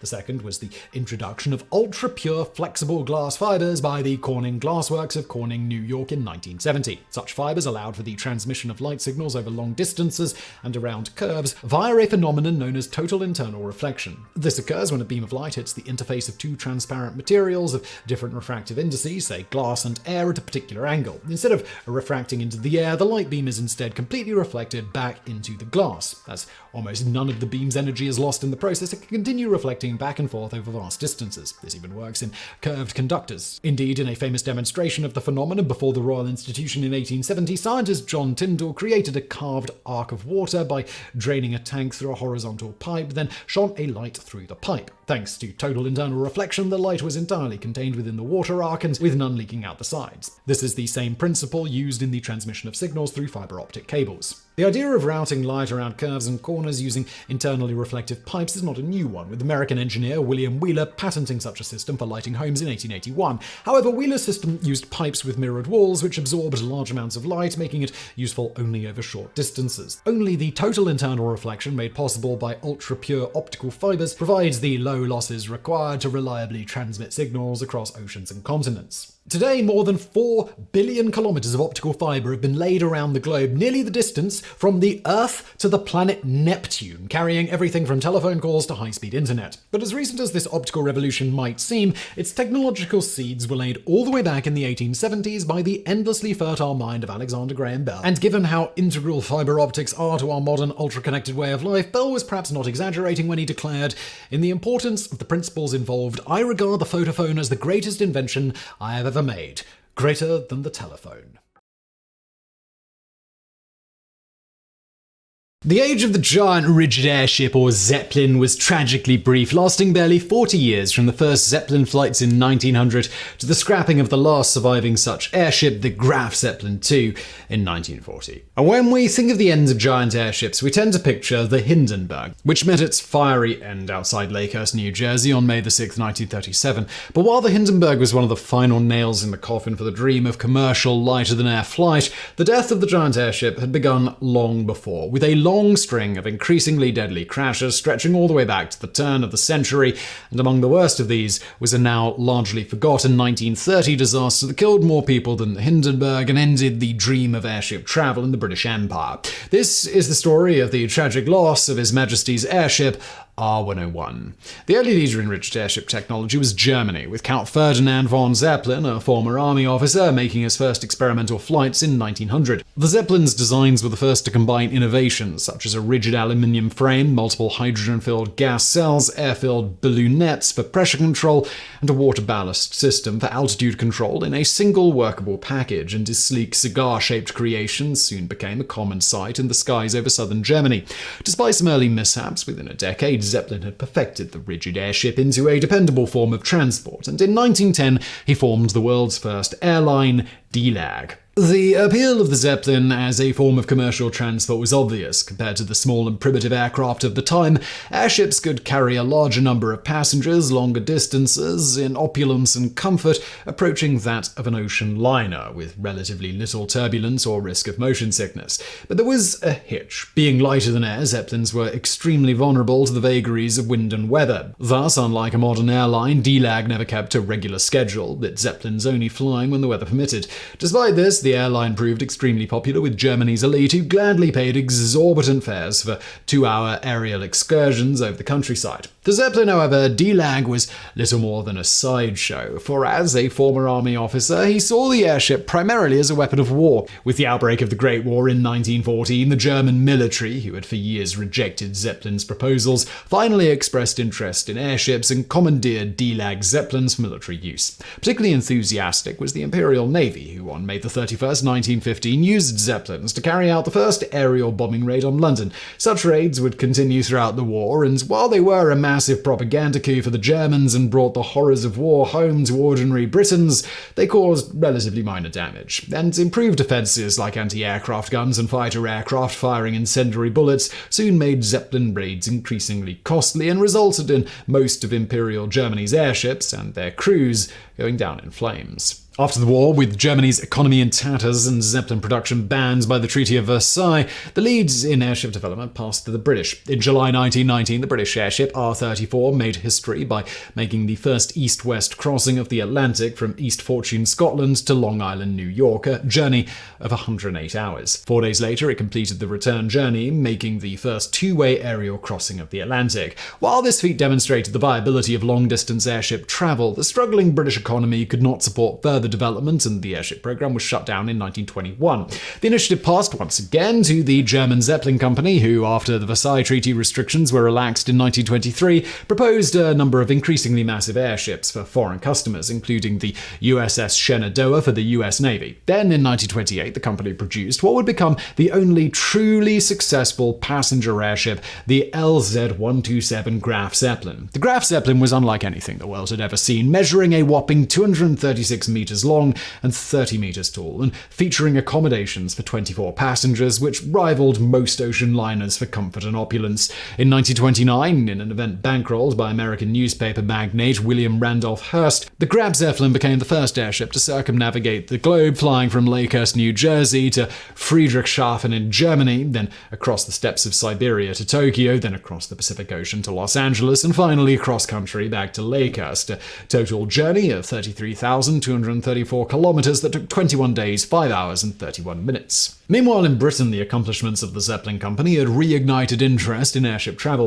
In 1924, after 2 years of lobbying, inventor and parliamentarian Sir Charles Burney introduced the Imperial Airship Scheme, an ambitious plan to connect Britain's far-flung empire with a fleet of long-range airships. Unfortunately, Burney's campaign coincided with the election of the Labour Party government of Prime Minister Ramsay MacDonald, who slashed Burney's proposed fleet of 6 airships to only 2 and organised a bizarre contest. One airship, the R-100, would be built by private enterprise, while the other, the R-101, would be built by a government concern. This competition, the government hoped, would demonstrate the superiority of public enterprise and lead to the R-100 being dubbed the capitalist ship and the R-101 the socialist ship. Of the scheme, R-100 assistant engineer Neville Shute, later to become famous as the author of novels like On the Beach and A Town Called Alice, wrote, "The controversy of capitalism versus state enterprise has been argued, tested and fought out in many ways in many countries, but surely the airship venture in England stands as the most curious determination of this venture.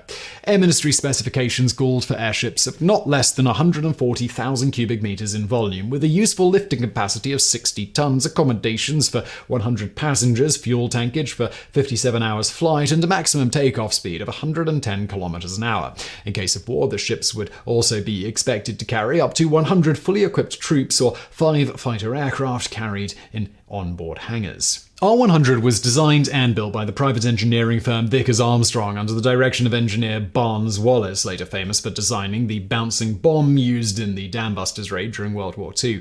While ambitious in scale at 260 meters long, the second largest airship at the time after Graf Zeppelin, in design the R100 was relatively conservative, using proven technologies and construction techniques. This resulted in a vehicle that was not only sturdy, structurally efficient and pleasant to fly, but which even exceeded its maximum design speed by nearly 20 kilometers an hour. But it wasn't all smooth sailing. The R100's construction hangar in Howden was infested with vermin and was so cold and humid that workers often arrived in the morning to find the airship's aluminium frame covered in ice. A labour shortage even forced Vickers Armstrong to throw together a workforce composed mainly of hastily trained local farmers. But after 4 years of endless delays, the R100 finally took to the skies for the first time on December 16, 1929, flying to the Royal Airship Works hangar in Cardington for preliminary testing. After a lengthy shakedown period in which numerous adjustments were made to the airship's engines and fabric covering, the R100 was declared fit for its first international flight. The initial plan had been to fly to India, but as the R100 was fueled with gasoline considered too volatile for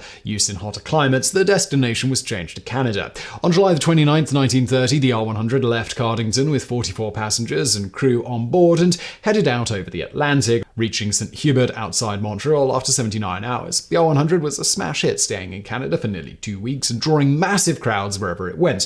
Finally, on August 13th, the giant airship departed Montreal and returned to Cardington, completing the return journey in only 57 hours. The trip was a triumph for Vickers Armstrong, who now had a winning entry for Sir Charles Burney's Imperial Airship scheme. The government-built R101, however, was a different matter entirely. From the beginning, the Air Ministry was determined to push the limits of airship design and produce the safest, most technologically advanced airship ever built. This, however, led to a number of questionable design decisions. For instance, while most airships were built of a lightweight aluminium alloy, R101's designers opted instead for stainless steel and a structural design that significantly reduced the volume of the lifting gas cells. Heavier diesel engines were also chosen over gasoline for greater safety in warm climates, and electric servo motors over simpler cable-actuated controls were also chosen. This resulted in an airship so overweight that its useful lifting capacity was a mere 35 tons. In warmer climates like India, this would drop to 24 tons due to reduced air density. And the problems didn't end there. In an attempt to increase lift, the R101's designers loosened the nets holding the gas cells in place, causing them to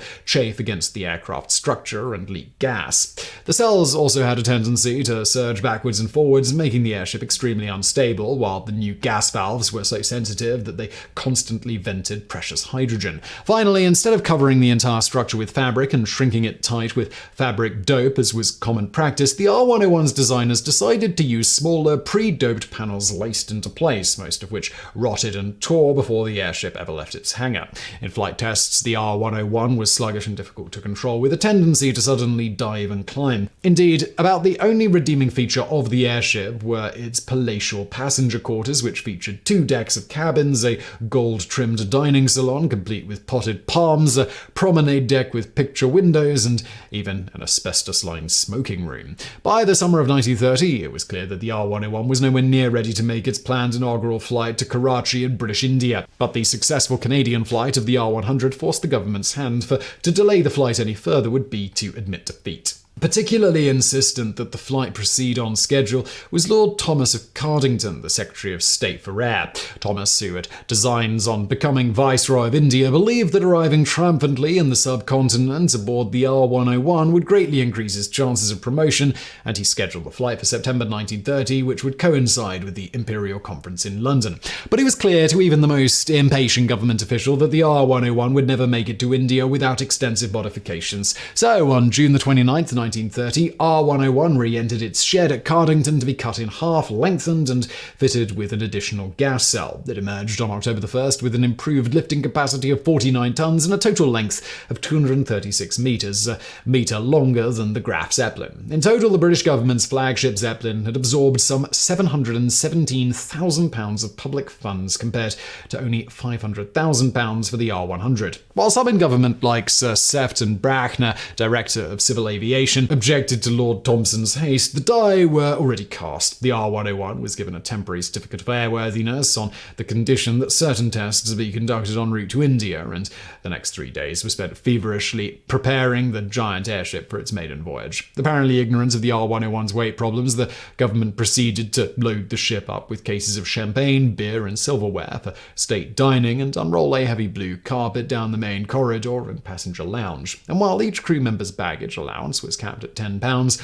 Lord Thompson's weighed in at nearly a ton. Yet, despite this and the R101's long history of handling problems, Thompson remained supremely confident, declaring that the mighty airship was as safe as a house. Nonetheless, he prudently chose to purchase extra insurance for himself and his valet. Finally, on the evening of October 4th, 1930, R101 prepared to depart Cardington with 54 people on board, 42 crew, and 12 passengers, including Lord Thompson, Sir Sefton Bracknell, and Reginald Colmore, the director of airship development.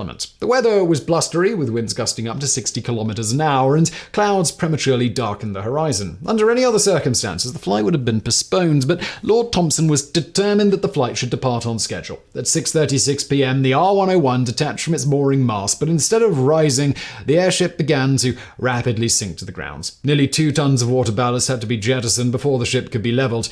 It was a foreboding taste of things to come. From Cardington, the R101 set a course for the southeast coast and the English Channel, struggling against a 40-kilometer-an-hour headwind. The crew found the ship sluggish and difficult to control, often dipping as close to 150 meters to the ground.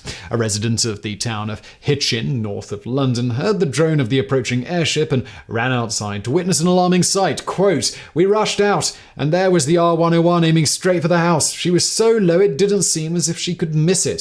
We could see the people dining and the electric bulbs in the ceiling. She seemed to be going very slowly. As the green and red tail lights move away up the drive, horror descended on us all."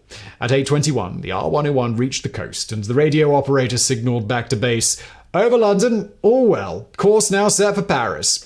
Despite encountering headwinds of up to 80 kilometers an hour, the R101 still did not turn back, and while airships typically cruised at a height 3 times their length, the R101's altitude over the channel averaged barely 300 meters. Furthermore, heavy turbulence caused the gas valves to continuously pop open, venting hydrogen and forcing the crew to dump even more ballast to keep the ship airborne. At 11:36, the R101 crossed the French coast at Point de Saint-Quentin, near the mouth of the Somme River. Shortly thereafter, the radio operator sent back another message. "After an excellent supper, our distinguished passengers smoked a final cigar, and having sighted the French coast, have now gone to bed to rest after the excitement of their leave-taking. All essential services are functioning satisfactorily. The crew have settled down to watch-keeping routine." The ship was quiet now as she traversed the final 100 kilometers to Paris. At 2 a.m., the watch changed as per usual, with Second Officer Maurice Steff relieving the ship's captain. Flight Lieutenant Carmichael Irwin was officer of the watch. 4 minutes later, however, the R101 suddenly pitched forward and entered a steep dive. In the smoking lounge, foreman engineer Harry Leach, who was smoking a cigar before retiring to bed, was thrown against the wall, with all the lounge's lightweight balsa wood furniture. The R101 fell nearly 300 meters before Chief Coxswain George Hunt managed to level her.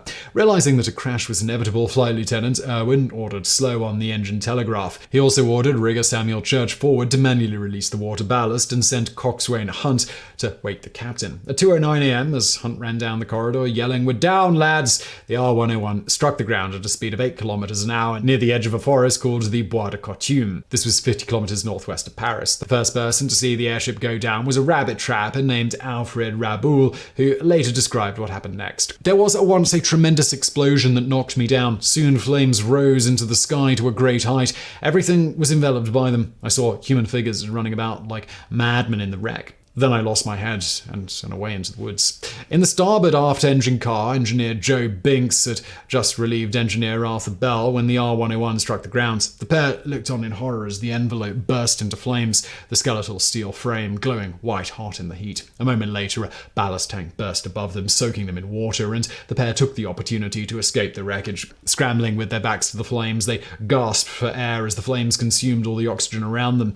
They soon came across another survivor, engineer Harry Lee, Leach, who had clawed his way out of the smoking lounge and fallen into a tree. Once safely on the ground, Leach returned to the wreck to try and rescue more passengers, but it was already too late. Of the R101's 54 passengers and crew, only 5 others escaped the flames. Engineers Victor Savary and Arthur Cook, riggers Samuel Church and Walker Radcliffe, and wireless operator Arthur Disley. Church and Radcliffe later died of their injuries, bringing the total dead to 48, 8 more than in the more infamous Hindenburg disaster, where, by the way, in Hindenburg's case, over half the passengers survived. By the morning, little remained of the R101 but a charred skeleton at the edge of the wood. The bodies of the crew and passengers, most burned beyond recognition, were laid out under bed sheets, while the survivors were placed in the care of the nuns at a nearby hospital. The disaster shocked the world, and a day of mourning was observed throughout France and her colonies. When the bodies were carried to the railway station for transport to Britain, 100,000 people and battalions of French infantry and cavalry escorted the coffins. In London, 500,000 people watched the funeral procession, which stretched for 2 miles and took an entire hour to pass. The bodies were buried in a common grave in Cardington and a marble memorial erected on the site.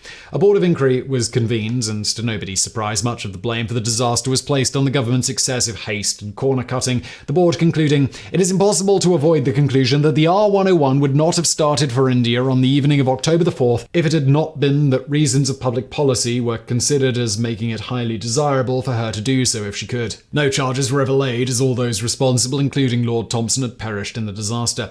The actual cause of the crash itself, however, has never been determined, the leading theory positing that a gust of wind tore away a large section of the R101's fabric covering, causing its forward gas cell to suddenly lose a large volume of hydrogen. Nor is it known what caused the R101 to catch fire, for many airships had crashed under similar circumstances without exploding. Here, again, theories abound, including that a severed electrical cable created sparks, that a gas cell rubbing against the structure generated static electricity, or that ballast water spilled onto calcium signal flares stored in the control car. Whatever the cause, the disaster soured British opinion toward giant airships, with newspaper headlines calling the government to ban the gas bags. The Committee on National Expenditure recommended that the Imperial Airship scheme be scrapped, and in November 1931, the R100, despite its excellent flight record, was broken up and sold as scrap for barely £600. But while the crash of the R101 was the worst aviation disaster in British history up to that point, it was neither the first nor the worst airship disaster.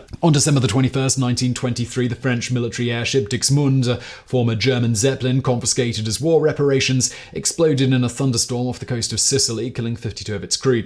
A year earlier, on February the 21st, 1922, the Italian-built US Navy airship Roma crashed into power lines near Norfolk, Virginia, then exploded, killing 34. This disaster convinced the Navy to fill all its subsequent airships with safer helium, on whose production the US government held a virtual monopoly. But even this could not save the airships from their traditional enemy, the weather. On September 3rd, 1925, the USS Shenandoah was on a goodwill tour of the Midwest when it ran into a squall line near Caldwell, Ohio, and was torn apart, killing 14 of its 43 crew. In 1929, believing it could outdo the venerable Zeppelin company, the US Navy began constructing 2 Akron-class airships, the largest helium-filled dirigibles ever built. Measuring 239 meters long, the Akron-class ships were designed to perform forward aerial reconnaissance for the fleet and serve as flying aircraft carriers, carrying a complement of Curtiss F-9C Sparrowhawk fighters, which could be launched and recovered using a retractable trapeze. On April 4th, 1933, the USS Akron, the lead ship in her class, was conducting an exercise off the coast of New Jersey when she encountered a storm and was thrown into the sea. The airframe quickly broke up and sank in the stormy waters, carrying 73 of her 76 crew to their deaths. It was the single worst airship disaster in history. 2 years later, on February 12th, 1935, her sister ship, the USS Macon, ran into a storm off Point Sur, California, and crashed.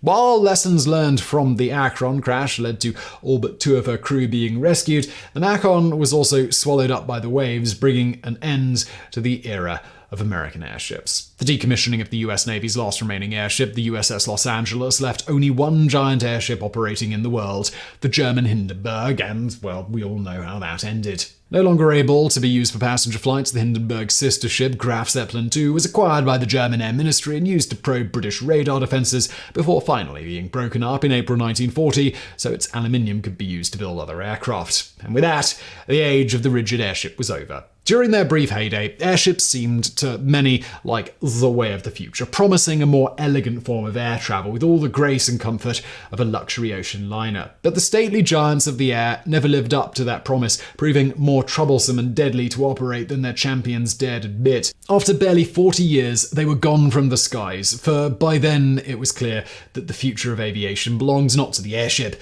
but to the aeroplane. In February of 1930, Dr. W.H. Miles, health officer for Oklahoma City, began hearing of an alarming number of patients presenting to hospitals with unusual symptoms. The muscles in their lower legs had become paralyzed, making them unable to straighten their feet and causing them to walk with a bizarre slapping gait. At first, doctors suspected polio or Guillain-Barré syndrome, an autoimmune disorder affecting the nervous system, but tests of the victim's spinal fluid ruled these out. Dr. Miles, along with his assistant, Dr. Ephraim Goldfein, began to suspect some form of alcohol poisoning. Ever since the United States Congress ratified the 18th Amendment to the Constitution in 1919, making the manufacture, sale, and transportation of intoxicating liquors illegal in all 48 states, the country had been swept by an epidemic of alcohol poisoning. When Prohibition began, bootleggers largely drew from existing stockpiles of commercial liquor or smuggled-in alcohol from Canada and Mexico. But when these supplies began to dry up, they turned to alternative sources such as homemade moonshine and industrial alcohol. In addition to its use in beverages, regular grain alcohol, or ethanol, is widely used as a solvent in many industrial processes, and when used for these purposes, is exempt from federal excise tax. To prevent this cheap industrial alcohol from being diverted for human consumption, the US government mandated that it be rendered undrinkable by the addition of poisonous wood alcohol or methanol, a process known as denaturing. Some bootleggers tried to filter or distill out the methanol to renature the spirits, while others simply sold denatured alcohol straight to customers. Known as smoke, it could be purchased for a few cents a glass at seedy establishments called smoke joints, with often tragic results. Methanol and ethanol taste and smell identical, making it impossible for the victim to tell them apart. When ingested, methanol is acted upon by two enzymes which break it down first into formaldehyde and then to formic acid, which in turn attacks the optic nerve, leading to blindness. The acid also shuts down respiration at the cellular level, eventually leading to unconsciousness and death. Between 1920 and 1933, an estimated 10,000 Americans are believed to have died from methanol poisoning, with an unknown number suffering blindness and other toxic effects. But the strange paralysis exhibited by Dr. Miles and Dr. Goldfein's patients was something completely new. After tracking down and investigating more than 60 cases, the pair soon noticed an intriguing pattern. All of the victims were regular users of Jamaica ginger, a popular brand of patent medicine. Patent medicines were a type of proprietary cure-all sold over the counter in most drugstores. These could contain all kinds of substances, including herbal extracts, opium, cocaine, turpentine, and mineral oil. But not, strangely enough, actual snake oil. But one ingredient nearly all brands had in common was copious amounts of alcohol, up to 90% in certain cases. This had made patent medicines a popular source of alcohol in dry counties for decades. Jamaica ginger was especially popular among poor laborers in the South. Boasting a 90% alcohol content and costing only 35 cents a bottle, it was typically mixed with soft drinks at soda fountains to help cut down its strong, bitter flavor. Among drinkers, the concoction was commonly known as Jake, and the paralysis it caused soon came to be known as Jake leg or Jake walk. But while the link between Jake consumption and paralysis was convincing, it was also puzzling. Jamaica ginger had been sold since 1863 without any negative effects. So what had changed?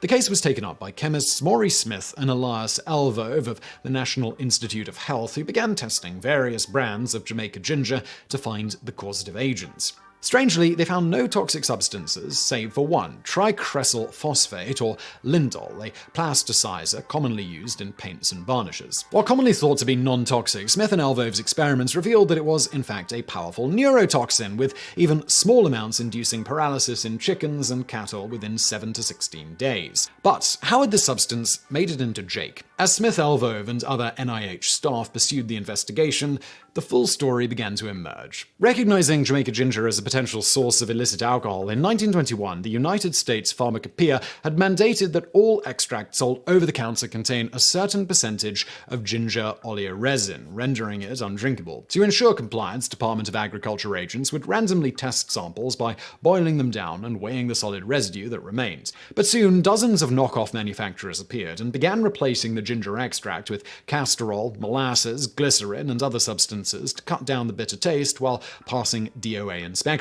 Among these was Hub Products of Boston, founded by Harry Gross and Max Reisman. At first, their formulation used castor oil, but when the price of this rose steeply, they began casting about for a replacement. Benjamin Werr, the chemist working for the pair, contacted John Swanson of chemical supplier Raffi & Swanson, who suggested they use tricresyl phosphate. Gross and Reisman were eventually arrested, and while they pled guilty to selling adulterated Jamaica ginger, they insisted that the contaminant had originated with their wholesale supplier in New York. The pair were initially sentenced to 2 years in prison, but the sentence was suspended to 2 years probation on the condition that they help authorities track down the original supplier. When it became clear that there was no supplier and that Gross and Reisman had added the Lindol themselves, Gross was ordered to serve out his prison sentence. Between 1930 and 1933, 4,837 cases of Jake paralysis were recorded, mostly in southern states such as Oklahoma, Missouri, Arkansas, and Texas, but the actual number affected is thought to be much higher, between 30,000 and 50,000. The affliction was so prevalent that at least a dozen blues and folk songs were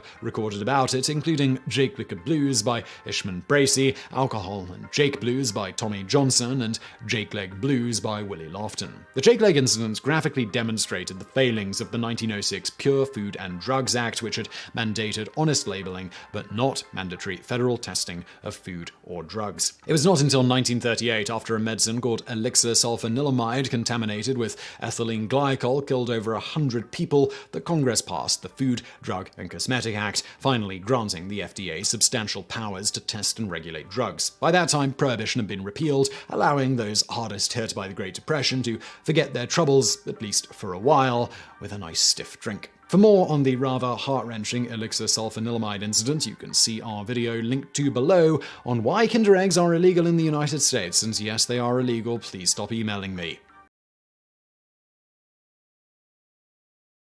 The commonly held notion that World War I was started out of outrage over the assassination of Archduke Franz Ferdinand of Austria and his wife Sophie at the hands of the Serbian nationalist secret society known as the Black Hand is not entirely correct. In fact, the Emperor Franz Joseph himself expressed relief over the assassination because it rid him of an heir that he deeply disliked. The Emperor commented that God will not be mocked. A higher power had put back the order I couldn't maintain. It wasn't just the Emperor who was seemingly pleased. The general consensus among the various political circles was that the assassination, though a tragedy, was really for the best. As far as the Austrian people were concerned, it was noted in said paper, the event almost failed to make any impression whatsoever. On Sunday and Monday, the crowds in Vienna listened to music and drank wine as if nothing had happened. So, why go to war over an assassination if nobody cared? Because, well, while nobody seemed to care much about the assassination itself, Austria-Hungary had been looking for an excuse to wage a preventative war against Serbia as a state in order to weaken or destroy them so that they could take back territory in the Balkans that had been taken from them during the Balkan Wars. They had not taken it back up to that point because they lacked Germany's support. Without that support, they feared Russia too much because Russia had a treaty with Serbia. With the assassination of Archduke Franz Ferdinand and his wife in June of 1914, Austria-Hungary was ready to secure the promise from Germany that it would aid in a war with Serbia and possibly Russia if Russia chose to enter the fray. It should be noted here that Austria-Hungary did not really expect Russia to enter the fight, as they expected this to be a very small war that would be over quickly before Russia would really feel obligated to help. Now, with Germany's support, if Russia did enter the war, Austria-Hungary issued an ultimatum to Serbia with remarkably severe terms that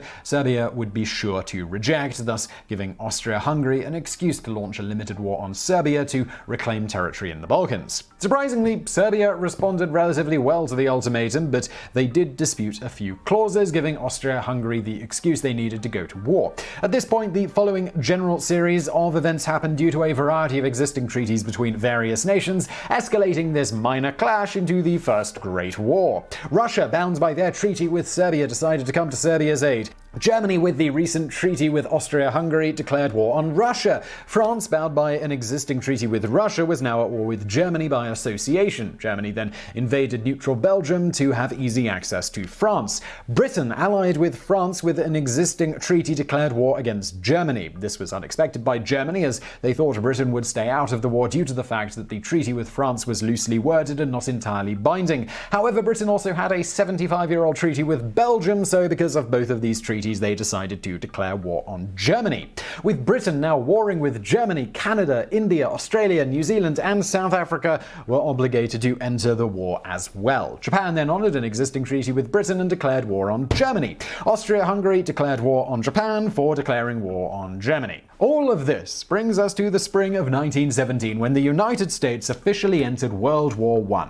Short on soldiers and seamen, the military needed volunteers. While New York City had a population of around 6.5 million people at the time, it was nonetheless lagging behind in its goal of having 2,000 recruits to the United States Navy by just under half. To get around this problem, New York City's mayor, John P. Mitchell, decided that he needed a gimmick to spark young men's interests and convince them to volunteer for the war. And what better way to draw attention to the Navy than to construct a battleship in the middle of Union Square? Teaming up with the Navy on the project, the Mayor's Committee on National Defense raised approximately $10,000, that's about $187,000 today, to fund the ship, and hired Jules Guerin and Don Barber to design the appropriately named USS Recruit, basing the design loosely on the USS Maine. With work completed rapidly by the US Navy, the USS Recruit, also known as the Landship Recruit, was built on the island of Manhattan. Construction finished for a launch on May 30th, 1917, with the ship being christened by Olive Mitchell, the mayor's wife. The wooden battleship mock-up measured over 200 feet long and had a beam or width of 40 feet. While not actually armed for battle, the ship featured wooden replicas of 2 cage masts, 6 14-inch guns inside 3 twin turrets, and 10 5-inch guns. It also had 2 50-foot masts, an 18-foot tall smokestack, a main bridge, and a conning tower. As you might expect, the Recruit was designed such that it contained ample space for the job of recruiting and training sailors, with multiple waiting rooms and physical exam rooms complete with full amenities, as well as space for doctors, officers, and sailors to live aboard the ship in their separate quarters. As for the latter, the initial complement was 39 sailors in training and their commander, Captain C.F. Pierce. The crew maintained a similar routine to one of a crew at sea. As reported by Popular Science magazine in August of 1917, the land sailors arise at 6 o'clock, scrub the decks, wash their clothes, attend instruction classes, and then stand guard and answer questions for the remainder of the day. There is a night as well as a day guard. From sunup to 11 o'clock, all lights on the ship are turned on, including a series of searchlight projectors. In addition to recruiting volunteers for the Navy and training new sailors, the USS Recruit also served as a public relations tool. Citizens were invited onto the ship to learn about then modern battleships, and the sailors aboard routinely answered the public's questions during their guard duty. Both patriotic and social events were also held on the battleship, with the sailors acting as hosts. One patriotic event, according to a contemporary account from the New York Times, was the presentation of a recreation of Betsy Ross's American flag. Other events were just as social in nature, such as dances held for New York's social elite. There were even reportedly vaudeville shows held on board. World War I ended in November of 1918, when both Austria-Hungary and Germany agreed to an armistice while the terms of peace could be negotiated. However, the USS Recruit continued its recruitment mission until March of 1920. Alright, so how did it do in its goal of helping to boost recruitment levels? In its approximately 3-year run, it helped the Navy recruit an astounding 25,000 new sailors, enough to man the USS Maine, which the Recruit was loosely modeled after, a whopping 45 times over. At this time, the Navy announced that it would move the wooden battleship from Union Square to Luna Park on Coney Island and maintain it as a recruitment site there. The New York Times described the sailing of the Recruit in an article on March 17, 1920 as such. Yesterday, when 10 o'clock came around, and with it sailing time, all of the ceremonies were put on. The crew of 80 men lined up on the quarterdeck, and the ship was formally abandoned while the Stars and Stripes and the commissioned pennant were hauled down. The ship's band struck up the Star-Spangled Banner as the colors were lowered to the deck. The ship was then carefully dismantled over the course of a few days, with the pieces shipped off to Coney Island. Though the New York Times estimated that it would take just 2 weeks for the Navy to complete the move of the battleship, it was never rebuilt. Apparently out of sight, out of mind, no contemporary news source seems to have bothered to cover why the ship, which was supposedly to be immediately rebuilt, was not. What happened to the pieces of the dismantled ship is also a mystery to this day. A search through the Navy archives by us for the period in question likewise turned up nothing insightful concerning the ship's demise. Presumably, it was simply decided at the last minute that rebuilding and maintaining the ship was an unnecessary expense given the Navy's recruitment needs at the time. Whatever the case, while this was the end of the Union Square battleship, it would not be the end for the name in the US Navy. The USS Recruit AM-285 was launched in 1943 and served during World War II before being decommissioned in 1946 and ultimately sold to the Mexican Navy in 1963. Following this, another landlocked ship was built, the USS Recruit TDE-1, at the San Diego Naval Training Center in 1949. Built to scale at 2/3 the size of a Dealey-class destroyer escort, the ship was made of wood with sheet metal overlay and was used to train tens of thousands of recruits over the coming decades. It was, however, decommissioned in 1967, funny enough, because it could not be classified in the Navy's new computerized registry. However, commissioned or not, it was in continuous service from 1949 to 1997, with a complete remodel in 1982. Its service finished in 1997 because the base it was on was closed. While no longer being used, the ship still stands, with some thought to perhaps turn it into a maritime museum at some point. And let's get into those bonus facts.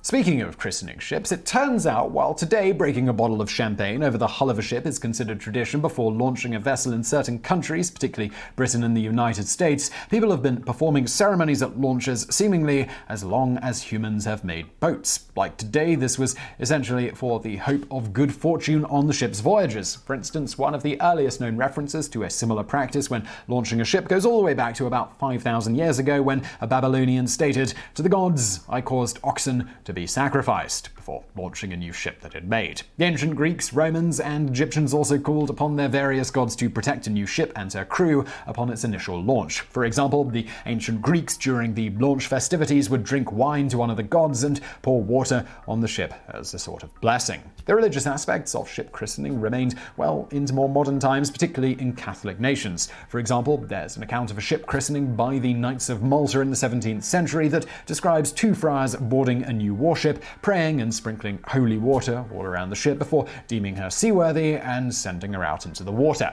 After the Protestant Reformation kicking off in earnest after Martin Luther's 1517-95 thesis, certain nations in Europe did away with some aspects of the religious part of the christening. Rather than use religious leaders for this task, members of the monarchy or military leaders would take over the christening duties. For instance, 65 years before the aforementioned Knights of Malta reference in 1610, the Prince of Wales was present at the christening of the Prince Royal. In this instance, there was a standing cup on board the ship, which is just a large and expensive cup made of some precious metal, usually silver. The prince took a ceremonial sip of wine in the cup before throwing the rest of the contents across the deck. The cup was then thrown off the side of the ship to be caught by a lucky observer. Late in the 17th century, the standing cup ceremony was replaced with bringing a bottle of wine over the bow. This switch was in part because the cups were extremely valuable and the British Navy was growing rapidly, and it wasn't practical to continue giving away expensive cups every time a ship was launched. As for the switch from wine to champagne, it's thought that preferences simply changed over time.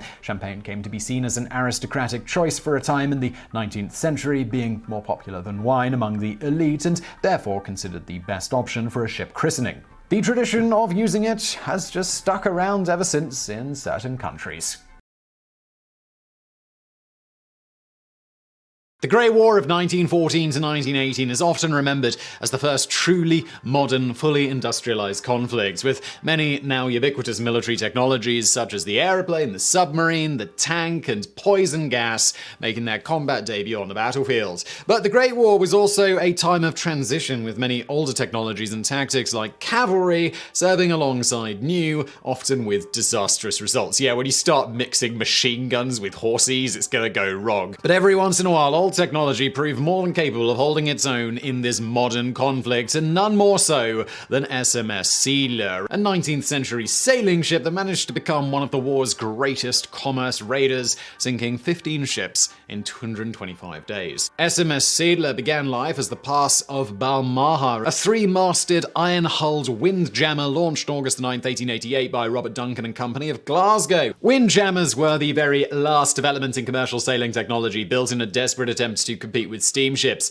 In this, they proved moderately successful. Not only could they keep pace with steamers in a good wind, but on long-haul voyages such as to Australia, they were actually more economical, as they did not have to use bunker coal or fuel oil and could thus carry larger cargoes. Over the next 26 years, the Pass of Balmaha changed hands several times, eventually coming under the ownership of the Harvey Steamship Company of New York, where upon declaration of war in Europe in August of 1914, she was registered under a neutral American flag. On June the 23rd, 1915, Pass of Balmaha departed New York Harbor under the command of Captain Scott, carrying a cargo of Texas cotton bound for Arkhangelsk in Russia. As soon as war was declared, the Entente powers established a naval blockade of Germany, with the Royal Navy establishing 2 lines of patrol ships in the North Sea to enforce it. On July the 21st, while Pass of Balmaha was off the coast of Norway, she was accosted by the British auxiliary cruiser Victorian, who sent over a boarding party to search her for contraband. While nothing suspicious was found, the captain of the Victorian nevertheless ordered the Pass of Balmaha to sail to Kirkwall in the Orkney Islands for further inspection,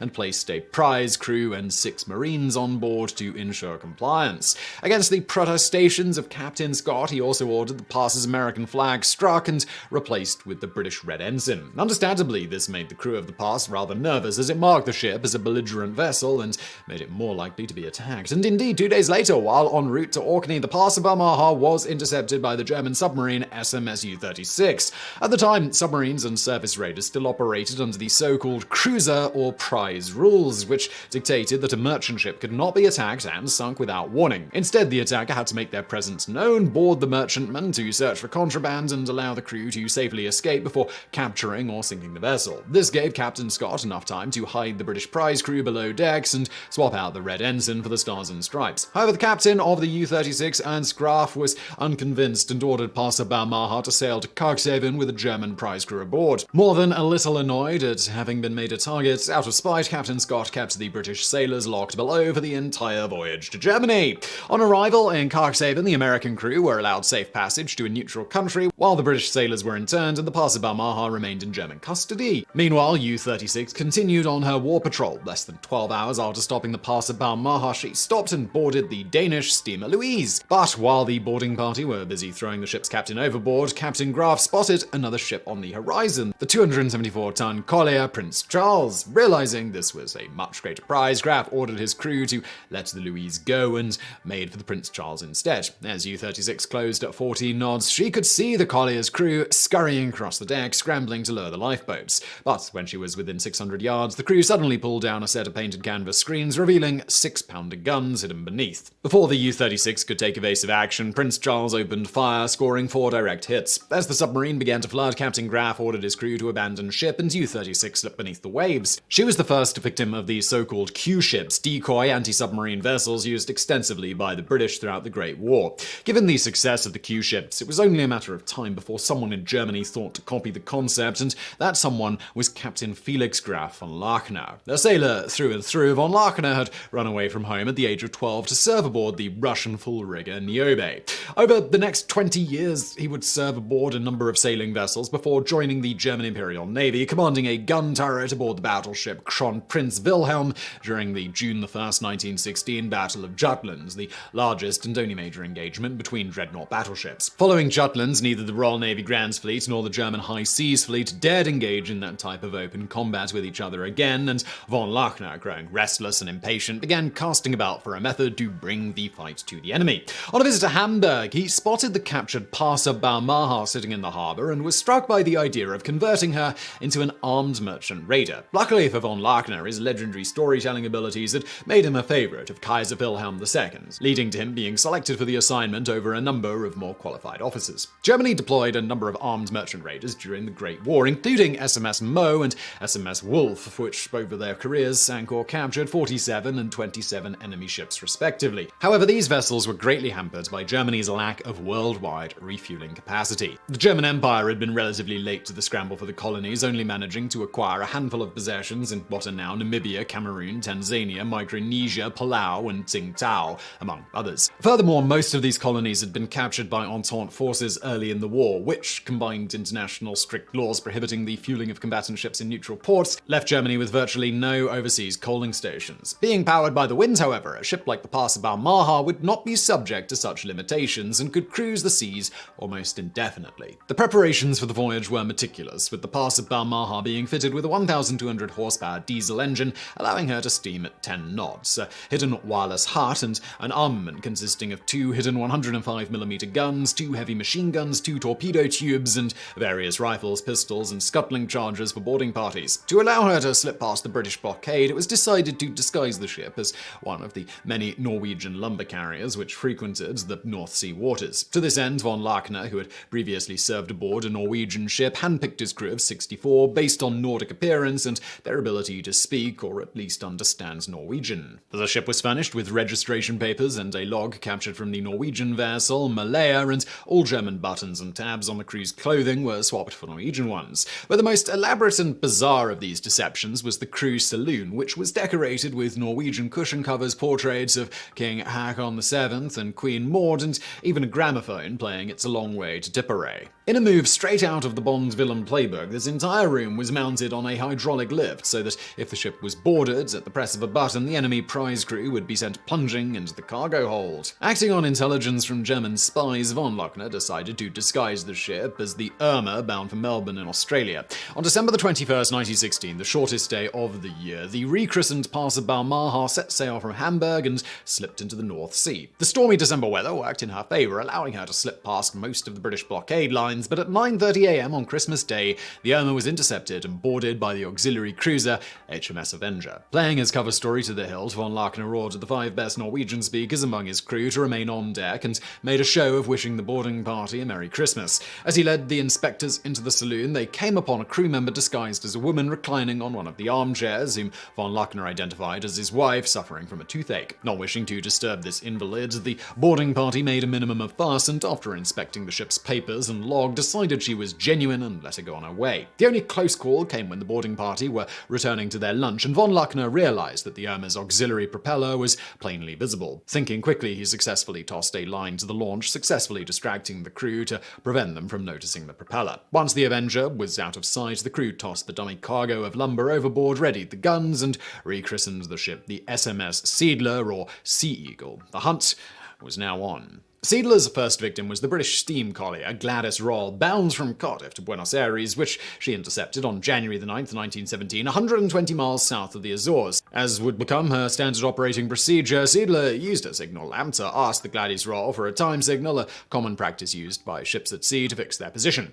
When her target was close enough, she then revealed her guns and ordered the ship to stop. The crew was then transferred aboard Seidler, while a boarding party placed scuttling charges in the hold and sank the ship, which, upon being ordered to heave to, ignored the signal and made to flee, turning into the wind in an attempt to outrun the sail-powered Seidler. In response, Lachner opened fire, and by sheer chance, one shell shattered the Lundy Island's rudder chain, leaving her dead in the water. While the prisoners were being transferred aboard the Seidler, the Lundy Island's captain explained that he had previously been captured by the merchant raider SMS Mao and had been none too keen to be made a prisoner of war once again. Seidler's next victory came on January the 21st, when she captured and sank the French bark Charles Gounod. Using her logbook, von Lachner discovered the shipping route used by sailing vessels in the area, and with this information managed to track down and sink the French schooner Perse, the French bark Antonin, and the Italian ship Buenos Aires over the next 20 days. This was followed by an unusual incident on February the 19th, when Seidler captured the British bark Pinmore. While leading the boarding party, von Lachner found the ship strangely familiar and headed aft to inspect the helm. There, scratched into the brass, he found his own initials. It was the same ship he had served aboard at the age of 17. Other captures were even stranger. On being ordered to stop, the captain of the French bark Duplay, believing the Seidler to be a fellow French vessel, played a practical joke. He rowed over in a lifeboat, only to suddenly find himself in German captivity. When the Horngas failed to acknowledge Seidler's time signal request, von Lachner ordered smoke generators to be lit, making it seem as if the ship had caught fire. Horngarth immediately drew alongside to render assistance and was duly captured and sunk. By late February, Seidler was running low on provisions, prompting Lachner to place his second-in-command, Lieutenant Kling, in charge and sailed the recently captured Pinmore to Rio de Janeiro. After picking up provisions, he rejoined the Seidler 3 days later, transferred over the cargo, and sank the Pinmore with scuttling charges. But von Luckner now had another problem. The 286 prisoners locked up in the hold. So, on March the 17th, von Luckner captured the French barque Cambronne and transferred the prisoners aboard her, placing the ship in command of Captain J. Mullen of the Pinmore. To prevent the Pinmore from reaching shore too quickly and betraying the Seidler's position, von Luckner ordered her topgallant masts sawed off and all her spare sails and spars thrown overboard. Pinmore and the prisoners arrived in Rio 2 weeks later, by which time Seidler was long gone. Seidler's activities in the South Atlantic had not gone unnoticed, and the British duly dispatched the cruisers HMS Ortrano, Lancaster, and Orbiter to intercept her as she rounded Cape Horn. Waiting for bad weather to cover his passage, von Luckner bided his time and instead headed for the Falkland Islands, where he threw overboard a large memorial cross in honor of Admiral Maximilian von Spee, who had been killed there in December of 1914. Then, on April the 18th, Seidler plunged into the hurricane-force winds of the roaring 40s, successfully rounding Cape Horn and slipped into the Pacific. Ever crafty, von Luckner ordered the former prisoner's possessions to be marked with the Seidler's name and thrown overboard, hoping to fool his pursuers into thinking that he had been sunk. Moving on from there, in June of 1917, as Seidler approached Christmas Island in the South Pacific, von Luckner learns via the wireless that the United States had entered the war. On June the 14th, Seidler sunk its first American ship, the schooner A.B. Johnson, which was followed by the R.C. Slade on June the 18th and the Manila on July the 8th. By this time, Seidler had been at sea for 7 months, and von Luckner decided to find a quiet anchorage where the ship could be careened or tipped over so its hull could be cleaned of barnacles. He found it on Montpellier, one of the Society Islands in French Polynesia, but as Seidler was too large to sail into the lagoon, he instead beached her on the outside reef. Then, on August 2nd, 1917, disaster struck. According to von Luckner's own account, at about 9:30, he had noticed a strange bulge on the eastern rim of the sea. At first, we thought it was a mirage, but it kept growing larger. It came towards us. Then, at last, we recognized it. A tidal wave, such as is caused by a submarine earthquake and volcanic disturbances. The danger was only too clear. We lay between the island and the wave. We dared not raise sail, for the wind would drive us onto the reef, so our only hope of getting clear of the islands was on our motor. The huge swell of the tidal wave was rushing towards us with breakneck speed. The motor did not stir. The mechanics worked frantically. They pumped compressed air into the engine. We waited in vain for the sound of ignition. By this time, the oncoming tidal wave was only a few hundred yards away. We were lost. The tsunami dashed the ship against the reef, breaking all 3 masts and opening a massive gash in her hull. After 225 days at sea and sinking an incredible 15 enemy vessels without a single loss of life, SMS Seidler had finally met her end. But Captain von Luckner, nothing if not tenacious, and using spare sails, masts, and guns from the ship, he converted one of the 32-foot motor launchers into a cutter, which he ironically christened the Kronprinzessin Cecile after a former ocean liner of the same name. On August the 21st, von Luckner navigated Lieutenant Kirscheis, Chief Engineer Kreis, and 3 seamen sailed off into the open sea. Their goal was to reach the Cook Islands or Fiji, where they would capture another ship and return to Montpellier to pick up the rest of the crew. Despite foul weather, they reached the island of Wakaya in Fiji 4 days later. Stepping ashore, von Luckner arranged for their vessel to be towed to the capital Suva by the American cutter Sunbeam, but upon seeing the British steamer Amra enter the harbour, he and his men attempted to flee. They were quickly run down and captured by Fiji police and transported to an internment camp in Auckland, New Zealand. But von Luckner wasn't finished. On December the 13th, 1917, he and Lieutenant Kirscheis stole the camp commander's motorboat, the Pearl, and after fitting it with a dummy machine gun, used it to capture the New Zealand timber carrier Moa. They then made for Kermadec Island, south of New Zealand, to raid a storage depot before heading to Montpellier. Unfortunately, the boarding of the Moa had been noticed, and an armed cable layer, the Iris, dispatched to hunt her down. Iris caught up to Moa on December the 21st, and after firing several shots across her bow, finally forced von Luckner to surrender. While being led back into captivity, the plucky captain reportedly declared, "You left the door open. You cannot blame me for walking out." Back on Montpellier, the rest of the Seidler's crew had a slightly better go of it. On September the 5th, 2 weeks after von Luckner set off in the Cecile, they managed to capture the French schooner Lutetia, which had stopped by the island to hunt turtles. Renaming her the Fortuna, they sailed east for South America, eventually reaching Easter Island, where they were arrested and interned by the Chilean government. Meanwhile, 4 American prisoners left behind on Montpellier repaired repaired the last of the Seedler's lifeboats and set sail on September the 19th, eventually reaching the American coaling station at Pago Pago in Samoa. After the war, the owners of the former Pass of Balmaha inspected the wreck to determine if she could be refloated, but she was found to be beyond salvage and left where she lay on the reef. Over the years, the waves and local salvagers have taken their toll, and little remains of the Seedler, save for some anchors and other fittings scattered about the Mapilia Lagoon. As for the intrepid Captain von Luckner, he spent the war in various prison camps in New Zealand before being repatriated to Germany in 1919. After retiring from the Navy, he sailed the world in his private yacht, Vaterland, and eventually moved to Sweden, where he died in 1966 at the age of 85. While in the end his legendary exploits did little to change Germany's fortunes in the Great War, like his contemporary General Paul von Lettow-Vorbeck, who managed a masterful guerrilla campaign in German East Africa, von Luckner epitomized just what a determined and resourceful officer could accomplish with extremely limited resources. It's not for nothing that history remembers him as the Sea Devil.